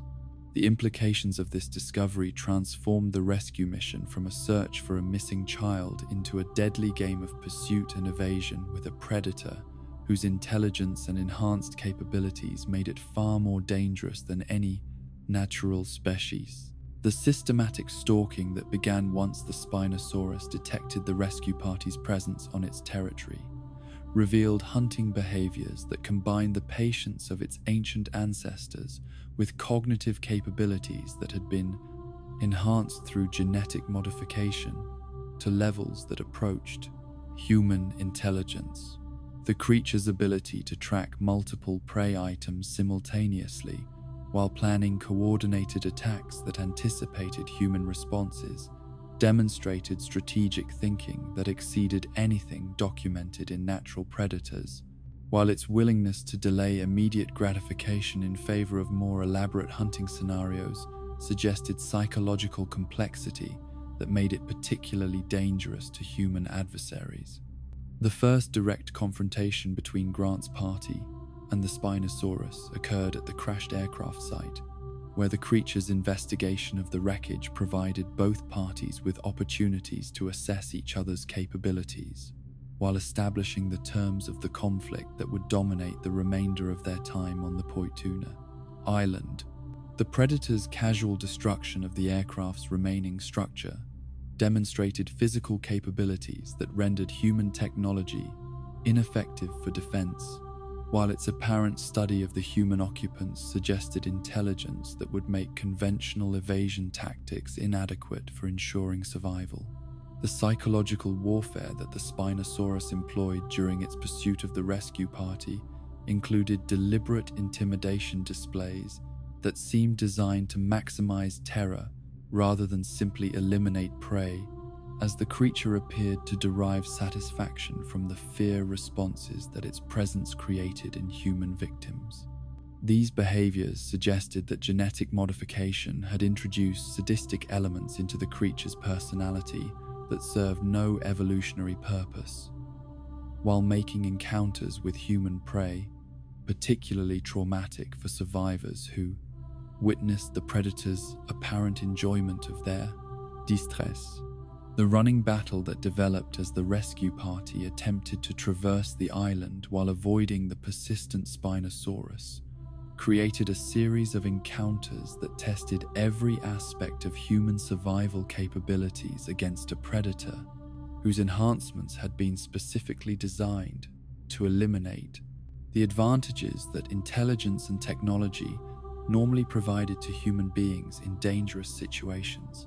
The creature's ability to anticipate human tactical responses and counter them with strategies that seemed to demonstrate genuine understanding of human psychology made every attempt at evasion a deadly gamble whose success depended more on luck than on planning. The aquatic environments that should have provided natural barriers to human movement instead became hunting grounds where the Spinosaurus possessed overwhelming advantages in mobility, sensory capability, and tactical positioning. The creature's comfort in water that ranged from shallow streams to deep river channels allowed it to appear suddenly from concealment, while eliminating escape routes that might have provided salvation for terrestrial prey, while its ability to hold its breath for extended periods made underwater pursuit a constant threat that no human swimmer could evade. The intelligence demonstrations that the Spinosaurus provided during these encounters exceeded every projection that paleontologists had developed based on fossil evidence and comparative studies, as the creature displayed problem-solving capabilities, tactical flexibility, and apparent understanding of cause and effect relationships that elevated its threat level far beyond that of any natural predator.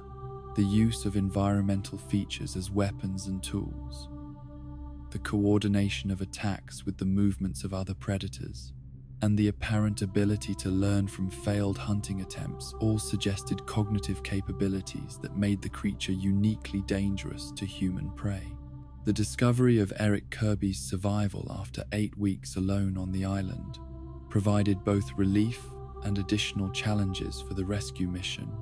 as the boy's adaptation to Site B's dangerous environment had required him to develop survival skills and psychological resilience that exceeded anything that normal childhood experiences could have provided. His detailed knowledge of the island's predator populations, safe locations, and resource availability proved invaluable for the rescue party's continued survival, while his transformation from suburban teenager to jungle survivor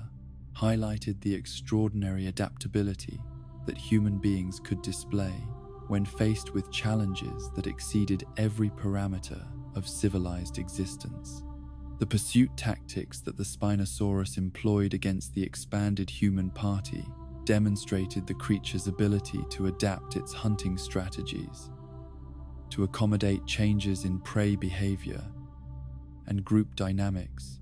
as individual stalking techniques gave way to more complex approaches that seemed designed to separate group members and eliminate them through coordinated attacks that exploited human emotional bonds and protective instincts.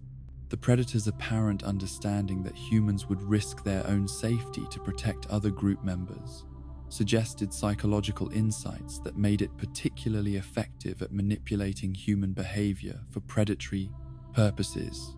The territorial behaviors that the Spinosaurus displayed throughout the pursuit revealed the extent to which Site B had become its personal domain, as the creature demonstrated intimate familiarity with every aspect of the island's geography, while using this knowledge to anticipate human movements and position itself for optimal hunting opportunities. The systematic patrol patterns that had been established during 9 years of territorial occupation provided the predator with strategic advantages that no human planning could overcome, while its ability to call upon other predators as allies suggested social intelligence that exceeded anything documented in solitary hunters. The psychological profiles that could be constructed from the Spinosaurus's hunting behaviors revealed disturbing characteristics that suggested genetic modification had introduced elements of sadism and cruelty into the processes. Creature's personality that served no evolutionary purpose while making encounters with human prey particularly traumatic for survivors. The apparent enjoyment that the predator displayed when pursuing terrified humans, combined with its willingness to prolong hunts that could have been concluded quickly, indicated psychological abnormalities that made it far more dangerous than its physical capabilities alone would suggest. The near-capture incidents that punctuated the rescue party's traverse of the island provided increasingly desperate demonstrations of human ingenuity and determination against a predator whose combination of enhanced physical capabilities and superior environmental knowledge made every encounter a potential death sentence. The narrow escapes that allowed continued survival depended upon split-second timing, environmental luck, and the creature's occasional tactical errors that reflected overconfidence rather than any systematic weakness that could be exploited for defensive purposes. The final confrontation on the barge that was intended to provide escape from the island represented the culmination of the deadly game that had played out across Site B's diverse landscapes, as the Spinosaurus employed every advantage that its aquatic adaptations could provide, while the human survivors desperately attempted to reach safety through the one environment where they possessed marginal superiority in mobility and equipment. The battle that erupted on the floating platform demonstrated both the limits of human technology when confronted with creatures whose capabilities exceeded natural parameters, and the desperate courage that survival instincts could inspire when escape seemed impossible. The use of fire as a weapon against the attacking Spinosaurus proved effective not because the creature was particularly vulnerable to thermal damage, but because the combination of pain and surprise disrupted its attack strategy sufficiently to allow human escape, while the predator's retreat reflected tactical wisdom rather than defeat, as it recognized that pursuit into deeper waters would provide no strategic advantage. The temporary victory that the rescue party achieved through their desperate defense did not represent conquest over the creature, but merely successful negotiation of a single encounter in a conflict that the Spinosaurus had been winning consistently throughout their time on the island. The aftermath of the barge battle revealed both the physical and psychological costs that encounters with enhanced predators imposed upon human survivors, as the rescue party's successful escape was accompanied by trauma responses that would affect every participant for the remainder of their lives. The knowledge that they had faced and survived a creature whose capabilities exceeded those of any natural predator created both pride in their achievement and recognition that they had been fortunate rather than superior in their confrontation with forces that operated beyond human understanding or control. The Spinosaurus that remained behind as the rescue helicopters departed from Site B had demonstrated capabilities that exceeded every projection about enhanced predator behavior, while revealing the inadequacy of human planning when confronted with creatures whose genetics had been modified beyond natural limitations. The creature's survival of the encounter with armed and desperate humans proved that genetic engineering had indeed created something that exceeded its ancient ancestors in every meaningful category of predatory capability, while its continued occupation of the island ensured that future human intrusions would face an adversary whose experience with human tactics had been gained through successful hunting rather than theoretical study. The reports that the rescue party would eventually provide to authorities who were officially ignorant of Site B's existence created documentation of enhanced predator capabilities that would influence future policies regarding dinosaur management and genetic engineering oversight, while the classified studies that analyzed their experiences provided intelligence that would prove crucial for understanding the true scope of the challenges that corporate genetic engineering had created. The Spinosaurus that had dominated their ordeal represented not merely an individual predator, but a prototype for enhanced organisms whose capabilities might exceed humanity's ability to predict or control them. In the deep places of governmental memory, where classified reports documented threats that official policy pretended did not exist, The Spinosaurus encounter would be analyzed and studied as evidence of what genetic engineering could produce when corporate ambition was allowed to proceed without adequate oversight or ethical constraint.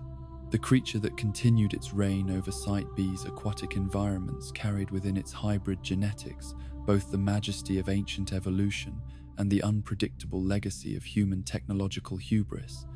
while its demonstrated capabilities served as both warning about the consequences of uncontrolled genetic experimentation and proof that some forces, once unleashed, could never be safely contained or controlled by their creators. The silence that settled over Site B in the aftermath of the Kirby rescue was not the peaceful quiet of an ecosystem returning to normal patterns, but the weighted stillness that follows demonstrations of power so complete that even the memory of challenge seems absurd. The Spinosaurus that had emerged victorious from its encounter with armed humans possessed not merely the satisfaction of successful territorial defense, but the enhanced confidence that comes from testing one's capabilities against intelligent adversaries and finding them wanting. The years that stretched ahead would be characterized not by the gradual healing of a wounded predator, but by the methodical consolidation of dominance that had been established through violence and would be maintained through the constant reminder of what resistance to such authority would cost. The immediate aftermath of the human departure was marked by the Spinosaurus conducting systematic patrols of every location where the intruders had established temporary camps or sought shelter, as the creature's enhanced intelligence drove it to investigate and catalogue every trace of human presence, while ensuring that no evidence of successful resistance remained to encourage future challenges to its territorial supremacy.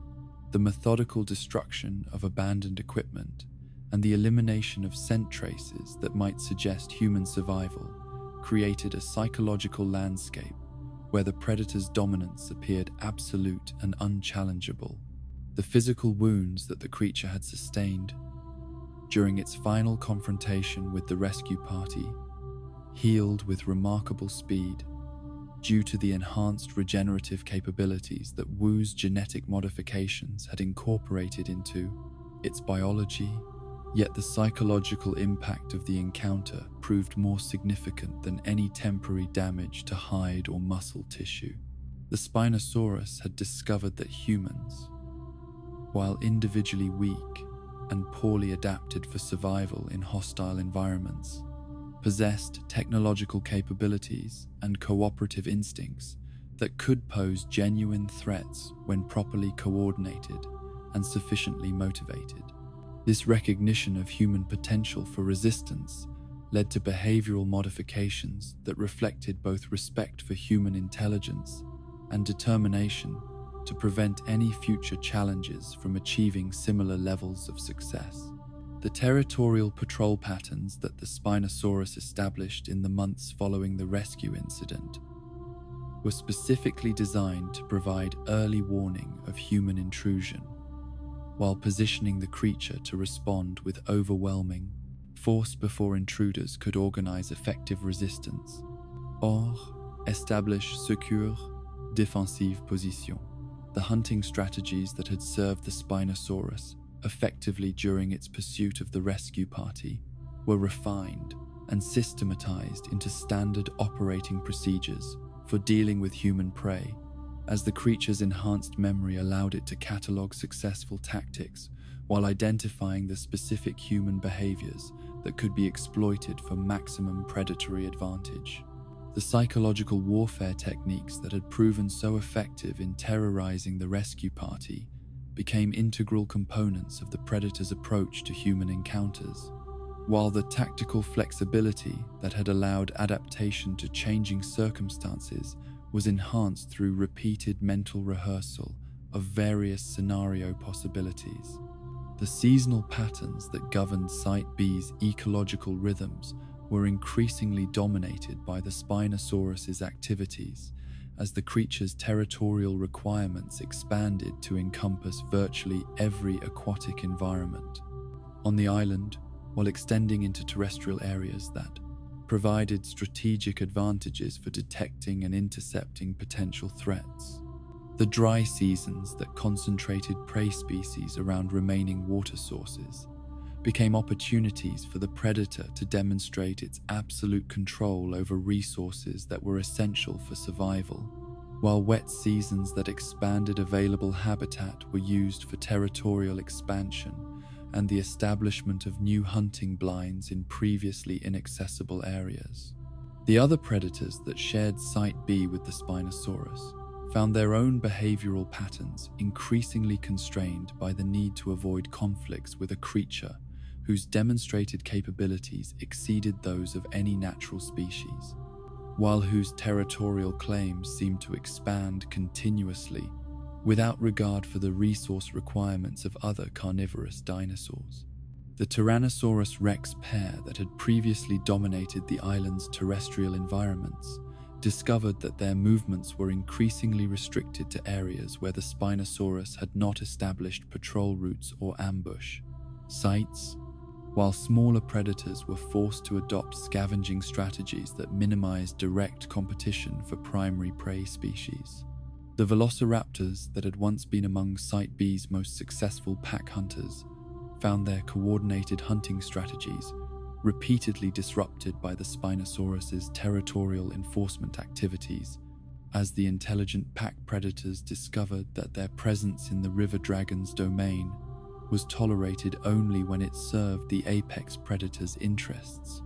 The complex relationship that developed between these species reflected both mutual recognition of intelligence and the clear establishment of hierarchical dominance that made cooperation possible while ensuring that challenges to gain authority would be met with lethal force.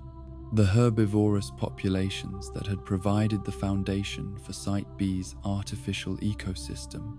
experienced fundamental changes in their behavioral patterns as the Spinosaurus's presence eliminated the safety that water sources had previously provided, forcing species that had evolved to congregate around rivers and lakes to develop new social structures and feeding strategies that prioritized survival over optimal nutrition.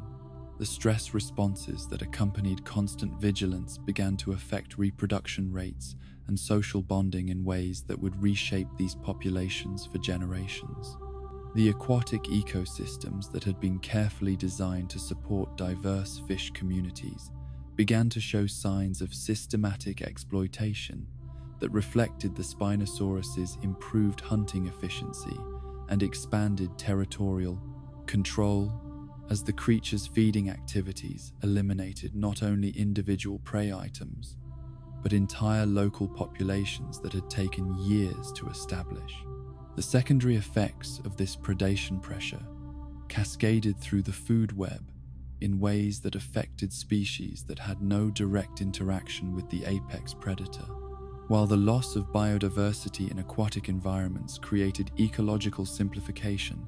that made the entire system more vulnerable to further disruption, the technological monitoring systems that had survived Hurricane Clarissa and continued to function despite years of neglect provided InGen's automated data collection networks with unprecedented documentation of apex predator behavior under completely natural conditions. As cameras and sensors that the Spinosaurus had learned to ignore recorded hunting sequences, territorial activities, and social interactions that would have been impossible to observe with human researchers present. These records, transmitted to computer systems that processed the information without human oversight, created a database of predatory behavior that exceeded anything that had ever been documented for any large carnivorous species. The analysis algorithms that processed this behavioral data identified patterns of activity that suggested cognitive capabilities far exceeding anything that fossil evidence had indicated about ancient Spinosaurus intelligence, as the creature displayed problem-solving behaviors, long-term planning activities, and apparent aesthetic preferences that had never been documented in any natural predator. The evidence of tool use, environmental modification for non-survival purposes, and what appeared to be play behaviors suggested psychological complexity that challenged fundamental assumptions about the relationship between brain size, intelligence, and behavioral sophistication in large theropods. The corporate oversight that had once maintained careful surveillance of Site B's dinosaur populations gradually diminished as InGen's financial difficulties and legal challenges forced the allocation of resources toward more immediately profitable ventures, while the expensive monitoring systems that had provided detailed behavioral data were allowed to operate on automated protocols that generated reports read only by computer systems. The Spinosaurus that had become Site B's undisputed ruler continued its activities in increasing isolation from human observation, free to develop behavioral patterns that reflected its enhanced genetics without interference from corporate management or scientific oversight. The maintenance requirements that kept Site B's basic infrastructure operational were handled by increasingly infrequent supply missions that delivered food, fuel, and equipment through automated systems designed to minimize human presence, while maintaining the essential services that kept monitoring equipment functional. The personnel who conducted these operations were carefully briefed about the dangers posed by the island's predator populations, while protocols that prioritized rapid completion and immediate departure reflected corporate recognition that extended human presence on Site B had become prohibitively dangerous. The few direct observations that maintenance personnel made during these brief visits provided anecdotal evidence of the Spinosaurus's continued dominance over Site B's ecosystem. As equipment operators reported, encounters with a creature whose size seemed to have increased during the years of freedom, while whose confidence in approaching human technology suggested complete familiarity with the island's operational systems.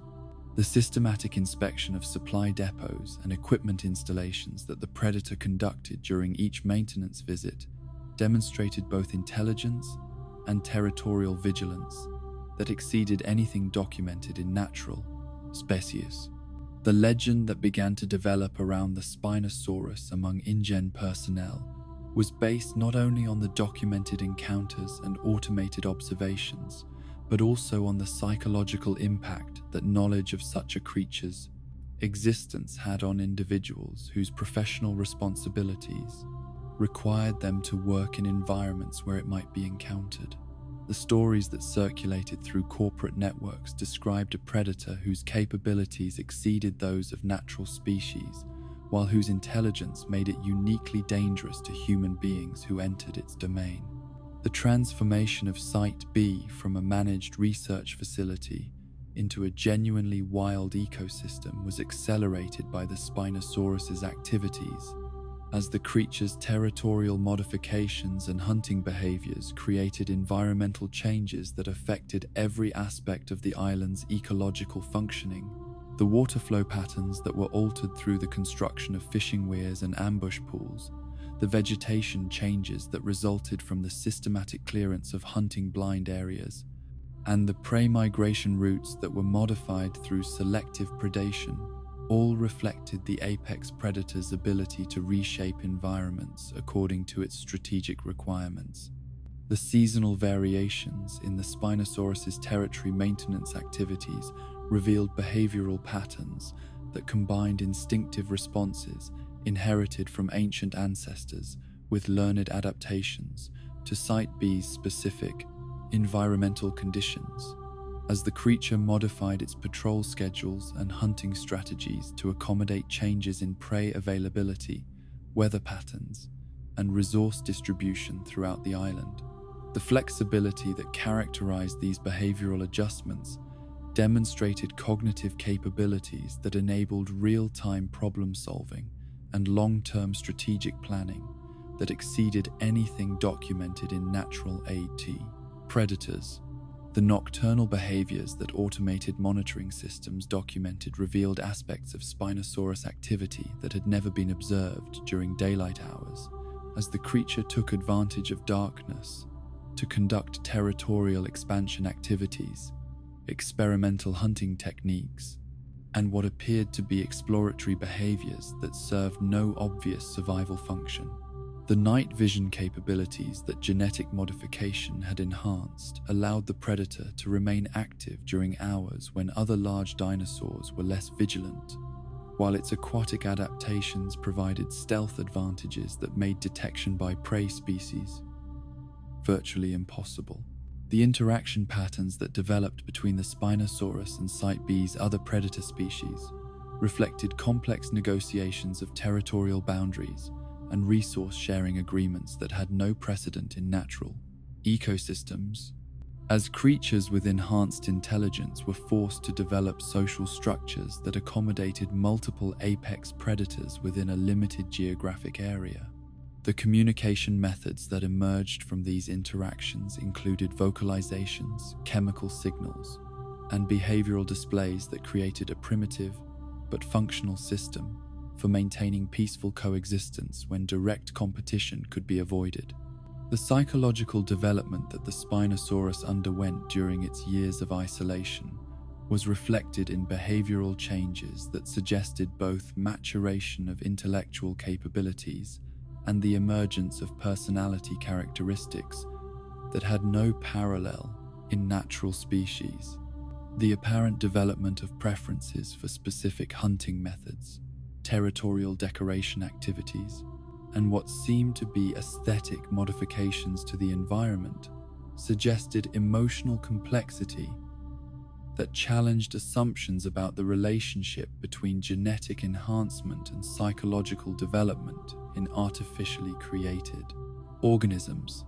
The environmental monitoring data that accumulated over years of automated observation revealed that the Spinosaurus's presence was fundamentally altering Site B's ecosystem in ways that extended far beyond direct predatory relationships. As the creature's activities affected soil chemistry through waste deposition, water quality through feeding behaviors, and plant community composition through selective browsing and territorial modification activities. These ecological changes created feedback loops that would continue to influence the island's environmental development for decades, while demonstrating the capacity of individual organisms to reshape entire ecosystems when their capabilities exceeded natural parameters. The comparative analysis that corporate computers conducted between Site B's current ecosystem and the original environmental parameters that had been established during the island's development as a research facility revealed fundamental shifts in species composition, resource distribution, and ecological stability that reflected the transformative impact of housing apex predators whose capabilities exceeded those of their ancient ancestors. The artificial ecosystem that had been carefully designed to support diverse dinosaur communities had evolved into something that more closely resembled a natural environment dominated by a single super predator whose influence extended into every ecological niche and trophic level. The weather patterns that affected Site B during the early years of the new millennium brought both challenges and opportunities for the Spinosaurus, as climate variations that affected water levels, prey availability, and territorial accessibility required behavioral adaptations that demonstrated the creature's capacity for responding to environmental change through strategic modification of hunting patterns and territorial maintenance activities. The successful navigation of drought conditions, storm damage, and seasonal variations in resource availability proved that the enhanced predator possessed the behavioral flexibility necessary for long-term survival in dynamic environments. The aging process that the Spinosaurus underwent during its years of freedom was monitored through photographic analysis and behavioral observation data that suggested the creature was not only maintaining its physical capabilities, but was actually increasing in size and strength as it matured beyond the parameters that had been predicted during its creation. The continued growth that characterized its development during the early years of the new millennium indicated that genetic modifications had produced an organism whose adult size exceeded that of its ancient ancestors, while its behavioral sophistication suggested that intelligence continued to develop throughout its extended lifespan. The territorial expansion that marked the Spinosaurus's activities during this period reflected both increased confidence in its dominance over Site B's ecosystem and strategic recognition that complete control over the island's resources would provide security against any future challenges to its authority. The systematic elimination of potential refuges where prey species might escape predation, combined with the establishment of surveillance posts that provided early warning of any intrusions, created a territorial control system that approached the theoretical maximum for a single organism operating within a finite geographic area. The mastery that the Spinosaurus achieved over Site B's aquatic environments was complemented by increasing competence in terrestrial hunting that reflected both behavioral learning and possible continued genetic development, as the creature's land-based predatory activities became increasingly sophisticated, while its tactical coordination of aquatic and terrestrial hunting strategies created synergistic effects that maximized hunting efficiency. The integration of multiple hunting methodologies into comprehensive territorial control strategies demonstrated intellectual capabilities that challenged fundamental assumptions about the cognitive limitations of large predators. As the decade progressed and the Spinosaurus entered what appeared to be its full maturity, the creature that had been created as an experimental subject in genetic resurrection had become something unprecedented in natural history. An apex predator whose capabilities exceeded those of its ancient ancestors, while whose intelligence and territorial control rivaled those of human civilizations in their scope and sophistication. The river dragon that ruled Site B's waters and forests carried within its hybrid genetics both the accumulated wisdom of millions of years of evolution and the unpredictable enhancements that human genetic engineering had grafted onto the ancient template, creating an organism whose full capabilities remained unknown, even to the corporate interests that had brought it into existence. In the deep places of corporate memory, where automated systems continued to collect and store data about experiments that had exceeded all parameters of control and prediction, the Spinosaurus represented both the ultimate success of genetic resurrection technology and its most sobering reminder of the responsibilities that accompanied the power to create life itself. The creature continued its eternal reign over Site B's transformed ecosystems, carrying within its enhanced genetics the dreams and nightmares of a species that had dared to resurrect forces from the ancient world without fully comprehending the implications of wielding such power in the modern one. The first tremors that announced the awakening of Mount Sibo were felt not as dramatic earthquakes that shattered buildings and toppled trees, but as subtle vibrations that traveled through the bedrock of Isla Sorna, with the patient persistence of geological forces that had been building toward catastrophic release for decades. The Spinosaurus that had ruled the island's aquatic domains for 17 years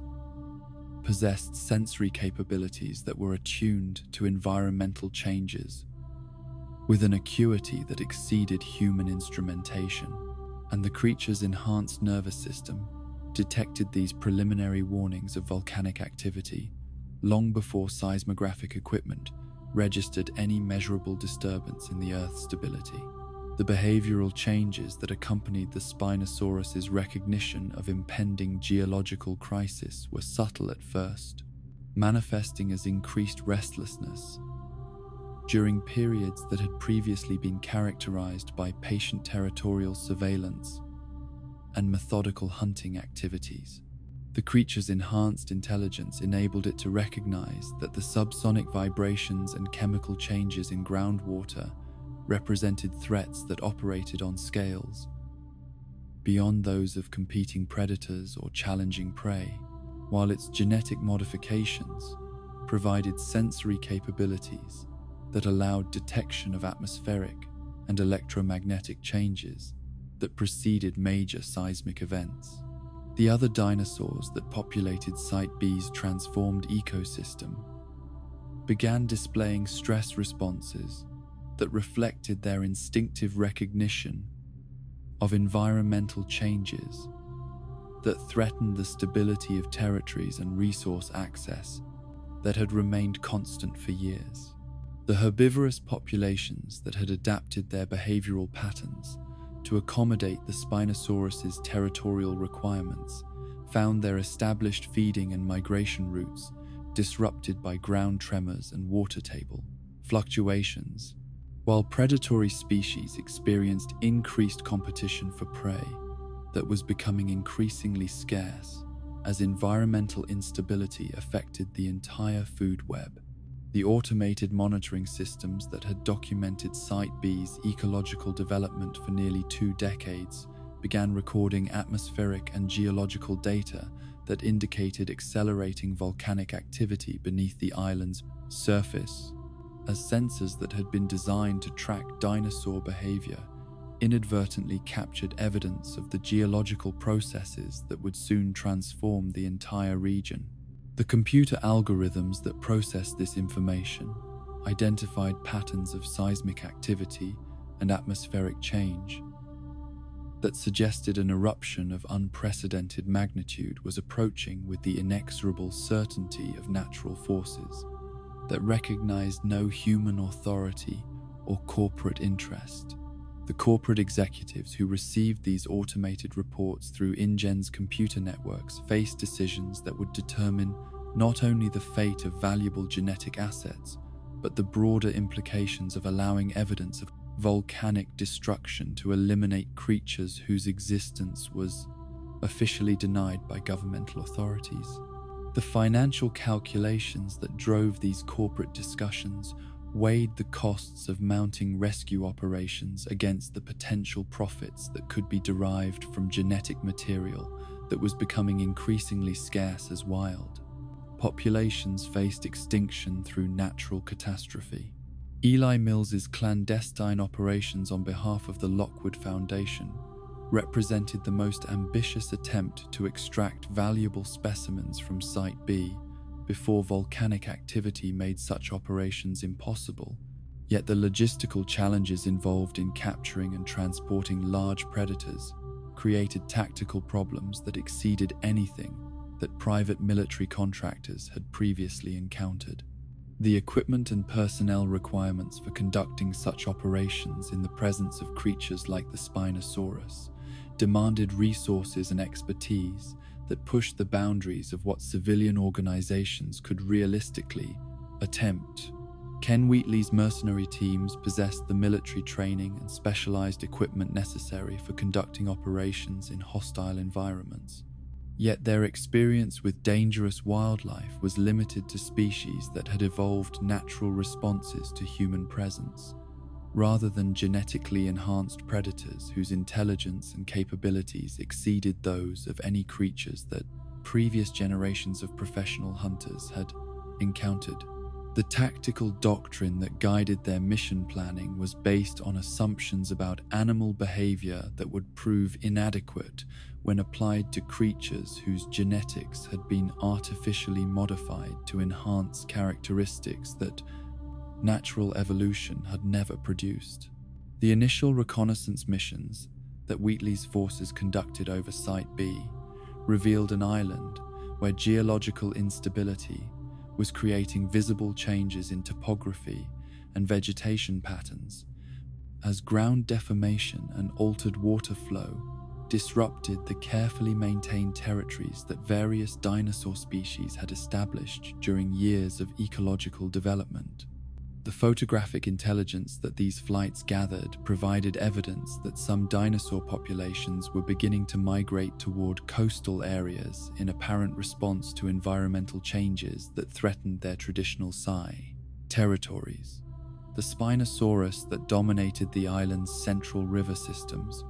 was observed conducting unusual patrol activities that suggested the creature was responding to geological threats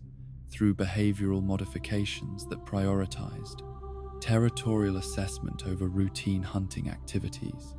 The aerial surveillance that documented these behaviors revealed a predator whose movements were becoming increasingly systematic as it investigated changes in water, chemistry, ground stability, and atmospheric conditions that exceeded anything in its previous experience. The decision to proceed with specimen capture operations, despite mounting evidence of geological instability, reflected corporate calculations that prioritized asset recovery over personnel safety. As the financial value of genetic material that would be lost to volcanic destruction exceeded the costs associated with conducting dangerous operations under deteriorating environmental conditions, the mission parameters that Wheatley received emphasized speed and selectivity, with instructions to focus on the most valuable specimens,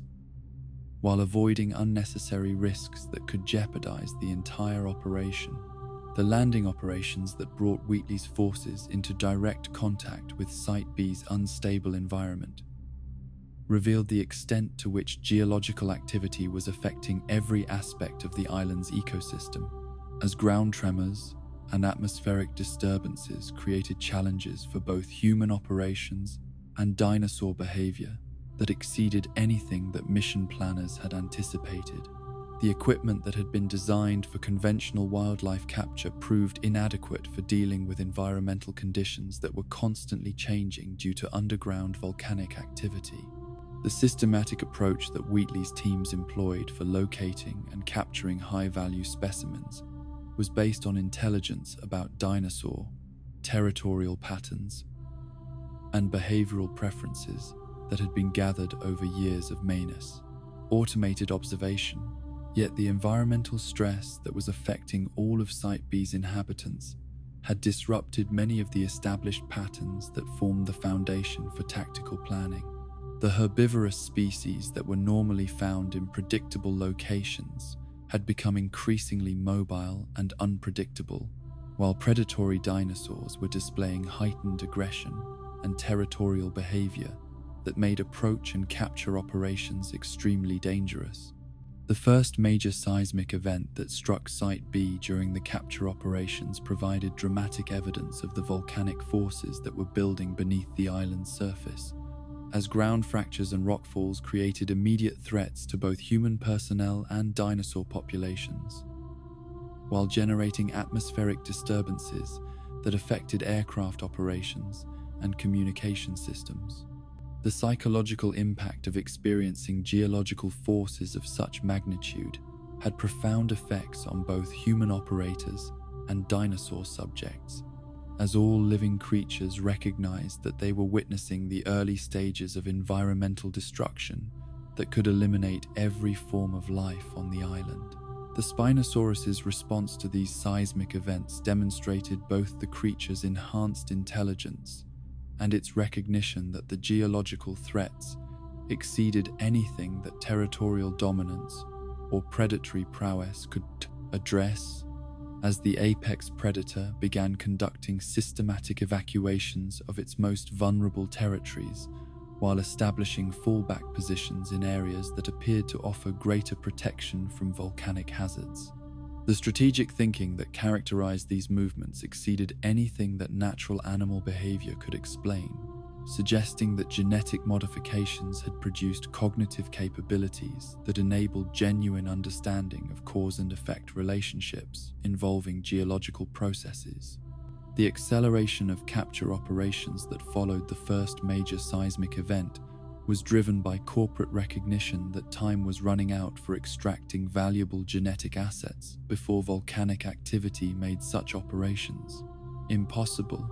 Yet the increased urgency also created conditions that made dangerous encounters with enhanced predators more likely. The pressure to complete specimen collection quickly forced tactical compromises that reduced safety margins, while increasing the probability of confrontations with creatures whose stress responses to environmental instability had heightened their already formidable aggressive capabilities. The encounter between Wheatley's forces and the Spinosaurus occurred during one of these accelerated capture operations, as the mercenary teams attempted to secure aquatic specimens from river systems that the apex predator had claimed as its primary territory. The creature that emerged from the increasingly turbid waters was not merely defending its established domain, but responding to environmental threats that had elevated its stress levels and aggressive responses beyond anything that previous human encounters had generated. The tactical situation that developed during this confrontation was unprecedented in the history of human-dinosaur encounters, as military-trained personnel, equipped with specialized weapons and capture equipment, faced a predator whose enhanced capabilities had been refined through years of territorial dominance, while whose current psychological state reflected stress responses to environmental threats that exceeded anything in its previous experience. The combination of the creature's natural formidability, genetic enhancements, and heightened stress created a tactical challenge that exceeded the parameters of conventional wildlife management. The systematic stalking behavior that the Spinosaurus employed against Wheatley's forces demonstrated both its accumulated experience with human tactical responses and its ability to adapt hunting strategies to accommodate the facies arseboat, specific equipment and personnel deployment patterns that characterized military operations. The creature's use of environmental concealment, coordinated movement patterns, and apparent understanding of human communication systems suggested intelligence levels that enabled genuine tactical thinking rather than mere instinctive responses to perceived threats. The casualties that resulted from this encounter reflected not only the individual combat capabilities of an enhanced apex predator, but also the inadequacy of human tactical doctrine when applied to adversaries whose intelligence and physical capabilities exceeded the parameters that military training had been designed to address. The weapons and equipment that proved effective against conventional wildlife were insufficient for neutralizing a creature whose genetic modifications had enhanced its durability and pain tolerance beyond natural limits. The evacuation procedures that were implemented following these casualties demonstrated the extent to which corporate priorities had shifted from asset recovery to personnel preservation, as the mounting evidence of both geological instability and predator capabilities forced recognition that continued operations posed unacceptable risks to human life. The decision to abandon systematic capture efforts in favor of opportunistic specimen collection reflected corporate acknowledgement that Site B had become too dangerous for conventional military operations. The final major seismic event that preceded Mount Sibo's eruption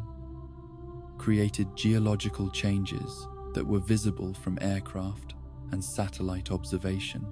as ground fractures and atmospheric disturbances provided unmistakable evidence that volcanic forces were approaching the threshold of catastrophic release. The emergency evacuation procedures that were implemented in response to these developments prioritized human personnel, while abandoning millions of dollars worth of equipment and uncaptured specimens to the geological forces that could no longer be ignored or underestimated. The Spinosaurus that remained on Site B as human operations were hastily terminated faced environmental challenges that exceeded anything in the creature's experience or genetic programming, as the geological instability that was building toward volcanic eruption created threats that no amount of intelligence or enhanced physical capability could adequately address. The territorial modifications and strategic positioning that had served the predator effectively during years of ecological dominance proved inadequate for dealing with environmental destruction that operated on geological rather than biological timescales. The behavioral adaptations that the Spinosaurus attempted during the final days before eruption reflected both its enhanced intelligence and the tragic limitation that even the most sophisticated cognitive abilities could not overcome the fundamental physical realities of volcanic catastrophe. The creature's systematic attempts to identify safe refuges and establish escape routes demonstrated understanding of cause and effect relationships involving geological processes. Yet the scale of the impending destruction exceeded anything that individual action could successfully address. The evacuation movements that characterized the final hours before eruption revealed the Spinosaurus conducting what appeared to be farewell surveys of territories that had defined its existence for 17 years, as the creature moved through aquatic and terrestrial environments that had been shaped by its presence, while those same environments prepared to be reshaped by forces that dwarfed even the most formidable biological capabilities. The apparent recognition that no escape was possible, combined with determination to face destruction on familiar territory, demonstrated psychological complexity that challenged assumptions about the emotional capabilities of artificially created organisms. The eruption of Mount Sibo, when it finally came, was not the gradual release of volcanic pressure that might have allowed some forms of life to survive in protected areas, but the catastrophic explosion of geological forces that had been building for decades while being artificially contained by crustal structures that could no longer withstand the internal pressure. The pyroclastic flows and lava bombs that began raining down upon Site B created destruction that was both immediate and total, eliminating every form of complex life while reshaping the island's topography in ways that would be permanent on any human timescale. The Spinosaurus that faced this ultimate environmental challenge possessed every advantage that genetic engineering could provide in terms of size, strength, intelligence, and adaptability. Yet these enhanced capabilities proved meaningless when confronted with geological forces that operated according to principles that no biological evolution could address. The creature that had dominated an entire ecosystem through superior predatory capabilities discovered that natural catastrophes recognized no hierarchy of biological achievement, while respecting no claims of territorial authority. The final moments of the Spinosaurus's existence were witnessed only by automated monitoring systems whose cameras continued transmitting data, even as volcanic destruction consumed the equipment that supported them, creating documentary evidence of how enhanced organisms responded to environmental challenges that exceeded every parameter of survivability. The behavioral data that was recorded during these final moments revealed a predator that maintained its dignity and territorial authority, even while facing forces that rendered such qualities meaningless. The complete destruction of Site B that resulted from Mount Sibo's eruption eliminated not only individual organisms but entire ecosystems that had taken decades to develop, while erasing evidence of genetic engineering experiments that had pushed the boundaries of biological possibility. The volcanic forces that reshaped the island's geography created new landforms that bore no resemblance to the carefully designed research facility that had once housed the most ambitious resurrection project in human history, while the ash and lava that buried every trace of previous life ensured that archaeological evidence of these experiments would be preserved for future generations to discover and attempt to understand. The satellite imagery that documented Mount Sibo's eruption provided corporate and governmental authorities with visual confirmation that one of the most significant concentrations of resurrected dinosaur populations had been permanently eliminated through natural forces that no human intervention could have prevented or controlled. The strategic implications of this destruction extended far beyond the immediate loss of genetic assets to encompass fundamental questions about the long-term viability of any attempts to maintain resurrected species in environments where natural catastrophes could eliminate decades of investment and research in a matter of hours. The insurance claims and corporate accounting procedures that followed Mount Sibo's eruption reflected both the financial magnitude of the losses that had been sustained and the regulatory complications that arose when attempting to claim compensation for assets whose existence had never been officially acknowledged. The classified nature of many Site B operations meant that standard business insurance could not address losses that had resulted from projects whose very existence violated international laws and treaties governing genetic engineering. Research, the scientific analysis that was conducted using data collected during the final days before eruption, provided researchers with unprecedented documentation of how enhanced organisms responded to environmental stress that exceeded survivability parameters, while revealing behavioral patterns that suggested psychological and emotional complexity in artificially created species. The evidence of apparent grief, desperation, and determined courage that characterized the final behaviors of Site B's dinosaur populations challenged fundamental assumptions about the relationship between genetic modification and emotional development. The legend that began to develop around the Spinosaurus in the aftermath of Mount Sibo's eruption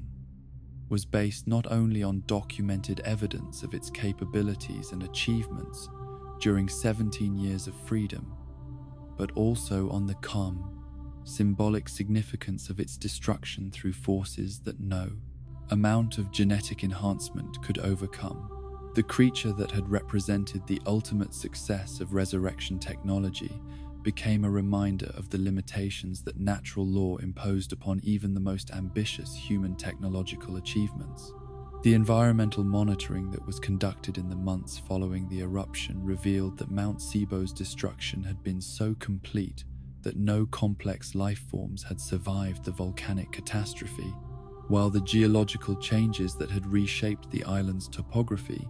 made future colonization by outside species extremely unlikely.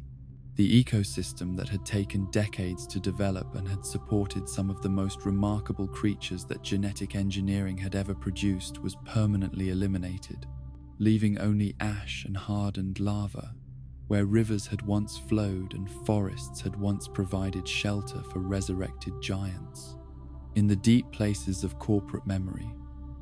where the documentation of successful experiments was carefully preserved alongside records of failures and catastrophes,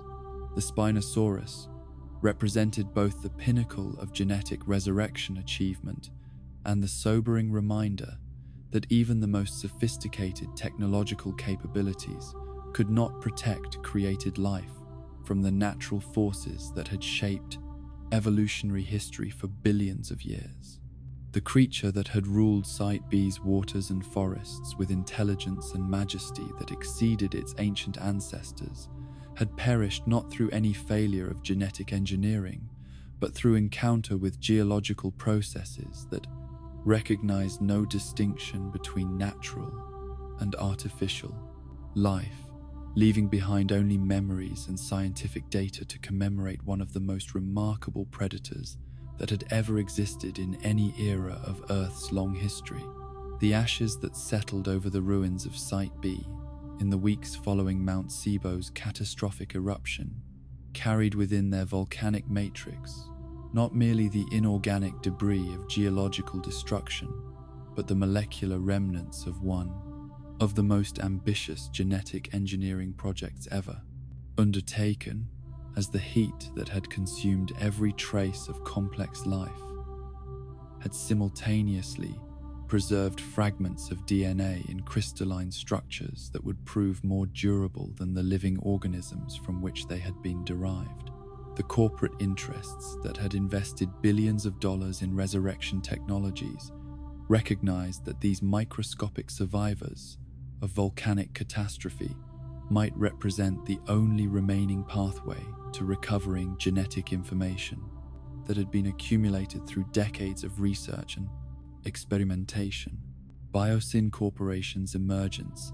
as the dominant force in post-eruption genetic archaeology reflected both the company's long-standing rivalry with InGen and Lewis Dodgson's recognition that Mount Sibo's destruction had created opportunities to acquire proprietary genetic material through salvage operations that circumvented the legal protections that had previously prevented direct access to InGen's most valuable research assets. The expeditions that Dodgson authorized to search the volcanic debris of Site B were presented as geological research missions designed to study the effects of pyroclastic flows on biological materials, while their actual purpose involved systematic collection of any organic samples that might yield recoverable DNA sequences. The technical challenges involved in extracting viable genetic material from volcanic ash required analytical techniques that pushed the boundaries of molecular biology beyond anything that had been previously attempted, as the extreme temperatures that had characterized Mount Sibo's eruption had degraded organic molecules in ways that made conventional DNA extraction methods completely ineffective. The development of new chemical processes specifically designed for recovering genetic information from thermally damaged samples represented innovations that would eventually find applications far beyond the immediate goal of Spinosaurus, resurrection, while the corporate investment required for such research reflected the enormous commercial value that companies placed on access to genetic sequences that had been enhanced through InGen's proprietary modification techniques. Dr.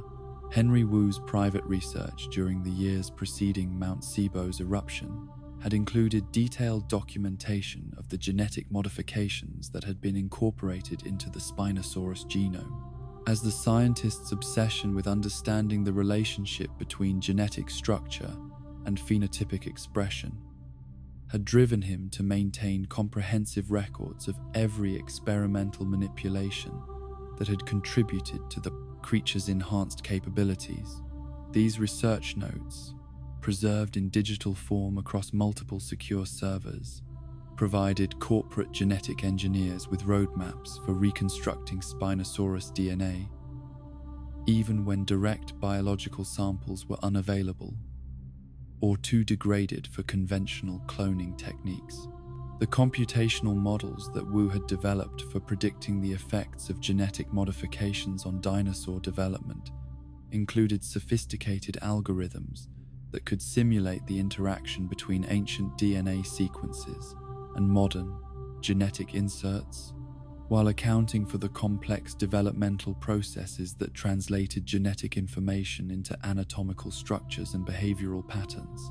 These mathematical frameworks enabled theoretical reconstruction of entire genomes based on fragmentary evidence and comparative analysis with related species, creating possibilities for genetic resurrection that did not depend upon the discovery of intact biological samples.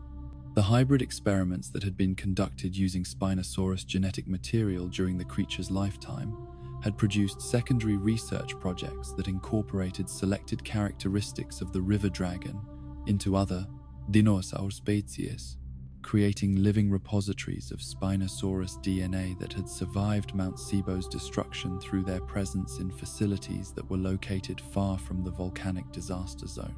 The identification and analysis of these hybrid organisms provided genetic archaeologists with access to Spinosaurus sequences that had been preserved not in fossilized remains, but in the genomes of creatures that were still alive and accessible for detailed study. The intellectual property disputes that arose from attempts to recover and utilize Spinosaurus genetic information reflected the complex legal environment that had developed around dinosaur cloning technologies, as competing corporations claimed exclusive rights to genetic sequences based on different theories of ownership that ranged from discovery rights to modification patents. The resolution of these disputes required new categories of legal reasoning that addressed questions about the ownership of genetic information that had been artificially modified, while establishing precedents that would govern future competitions for access to extinct species DNA. The cultural impact that the living Spinosaurus had exerted during its 17 years of freedom extended far beyond the scientific communities that had studied its behavior and capabilities, as public awareness of the creature's existence and eventual destruction created new categories of environmental and ethical thinking about humanity's relationship with artificially created life forms. The documentation that had been accumulated through automated monitoring systems provided filmmakers, authors, and artists with source material for cultural productions that explored the philosophical implications of creating organisms whose capabilities exceeded those of their ancient ancestors.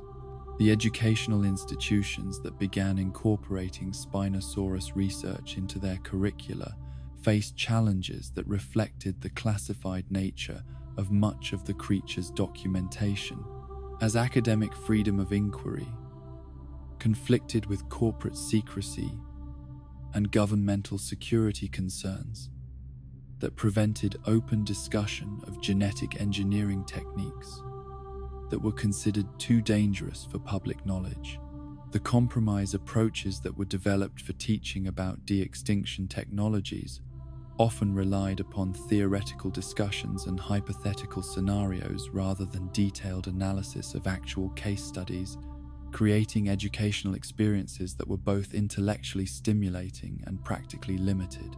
The media representations that emerged from public fascination with the Spinosaurus story were often based more on speculation and artistic interpretation than on documented scientific evidence, as the creature's legendary status encouraged creative embellishments that transformed factual accounts into mythological narratives that served entertainment purposes, while obscuring the genuine scientific and ethical issues that its existence had raised. The tension between scientific accuracy and commercial appeal created ongoing debates within academic communities about the responsibility of researchers to correct popular misconceptions, even when doing so might compromise their access to funding or institutional support. The conservation movements that emerged from public awareness of dinosaur extinction and resurrection began advocating for legal protections for artificially created species that had achieved autonomous existence, arguing that genetic engineering had created moral obligations toward organisms whose lives had been made possible through human technological intervention. The philosophical frameworks that were developed to address these arguments drew upon traditional environmental ethics while extending those concepts to encompass artificially created beings whose welfare had no precedent in conventional conservation thinking. The theoretical possibilities for future Spinosaurus resurrection were constrained not merely by technical challenges involving genetic reconstruction, but by ethical and legal frameworks that had been developed in response to the disasters that had characterized previous de-extinction projects. The regulatory environment that governed genetic engineering research had been fundamentally transformed by public awareness of the risks that such projects could create, while international treaties and domestic legislation had established oversight mechanisms designed to prevent unauthorized attempts at resurrecting species that were considered too dangerous for contemporary ecosystems. The technological advances that were developed during the decades following Mount Sibo's eruption included innovations in genetic sequencing, computational biology, and embryonic development that could theoretically overcome many of the technical obstacles that had limited earlier resurrection attempts. Yet these same advances were subject to regulatory controls that made their application to dinosaur cloning extremely difficult to achieve through legal means. The black market activities that emerged to serve demand for illegal genetic engineering services created new categories of criminal enterprise that operated beyond the reach of conventional law enforcement, while posing risks that extended far beyond the immediate interests of their corporate clients. The comparison studies that were conducted between the documented capabilities of the Site B Spinosaurus and the anatomical characteristics of its ancient ancestors revealed that genetic modification had produced enhancements that exceeded the wildest projections about what artificial evolution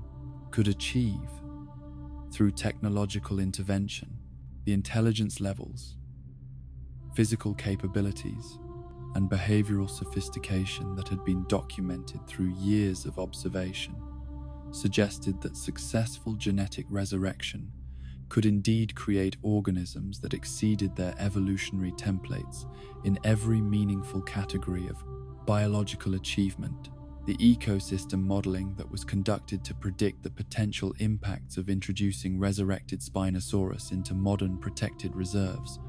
revealed that such creatures would face challenges that differed fundamentally from those that had been encountered on Site B, as contemporary ecosystems lacked the pristine aquatic environments and abundant prey species that had sustained the creature during its years of freedom. The complex food web relationships that characterized modern wetland environments would be disrupted by the introduction of apex predators whose hunting efficiency exceeded that of any natural species, while the legal and political complications that would result from human Spinosaurus encounters would create management challenges that no conservation organization was prepared to address. The security implications that were analyzed by governmental and corporate risk assessment specialists focused primarily on the potential for weaponization of genetic technologies that could produce organisms with capabilities similar to those that had been demonstrated by the Site B Spinosaurus. The military applications that such creatures might serve were balanced against the impossibility of maintaining meaningful control over organisms whose intelligence and physical capabilities exceeded human ability to predict or contain them, while the potential for terrorist organizations or hostile nations to acquire and misuse such technologies created new categories of security threat that exceeded the parameters of conventional defense planning.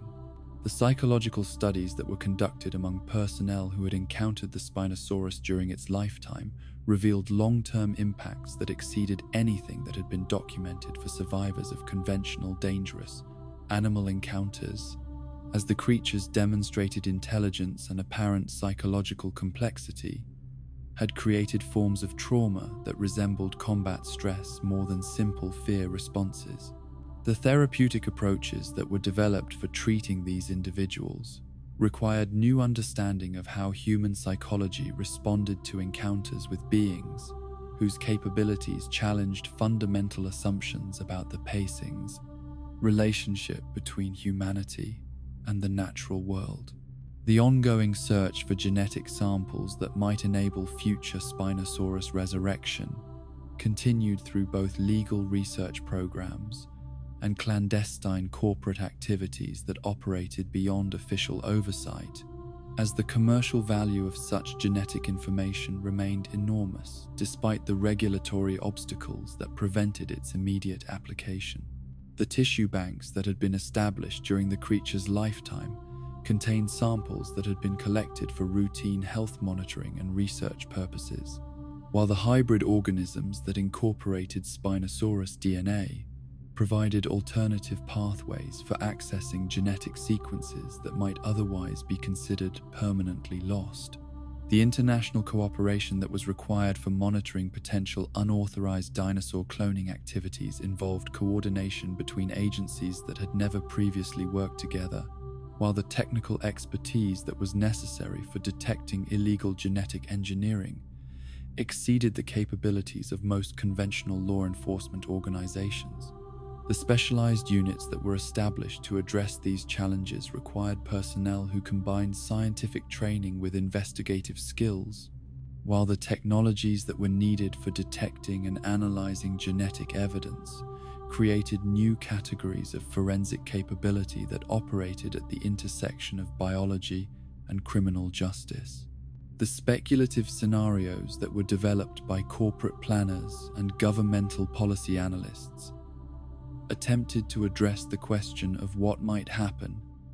if Spinosaurus genetic information were to be successfully recovered and applied to new resurrection projects. while acknowledging that such scenarios were necessarily based on incomplete information about both technical possibilities and regulatory responses. The range of outcomes that were considered included everything from successful creation of new research populations to catastrophic failures that could threaten entire ecosystems, while the decision-making frameworks that were proposed for addressing such possibilities reflected both scientific caution and political complexity. The memorialization efforts that were undertaken to preserve the legacy of the Site B Spinosaurus included both scientific documentation projects that compiled all available research data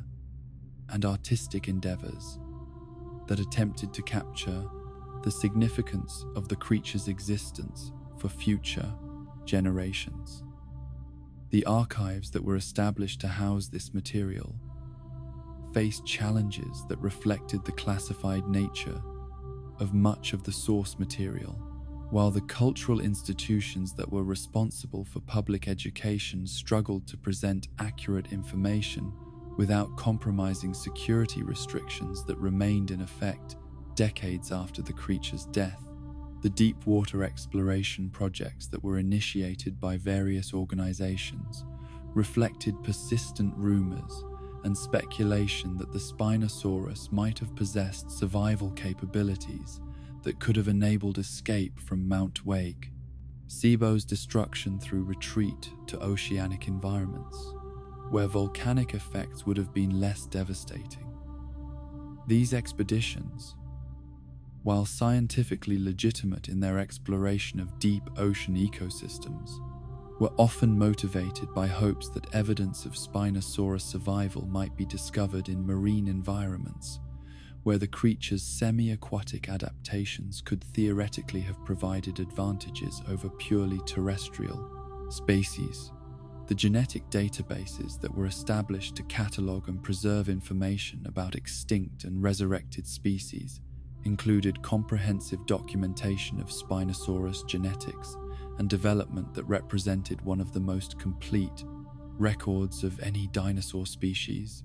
while providing resources that would support future research into evolutionary biology and genetic engineering techniques. The maintenance of these databases required ongoing funding and technical support that reflected their value as scientific resources,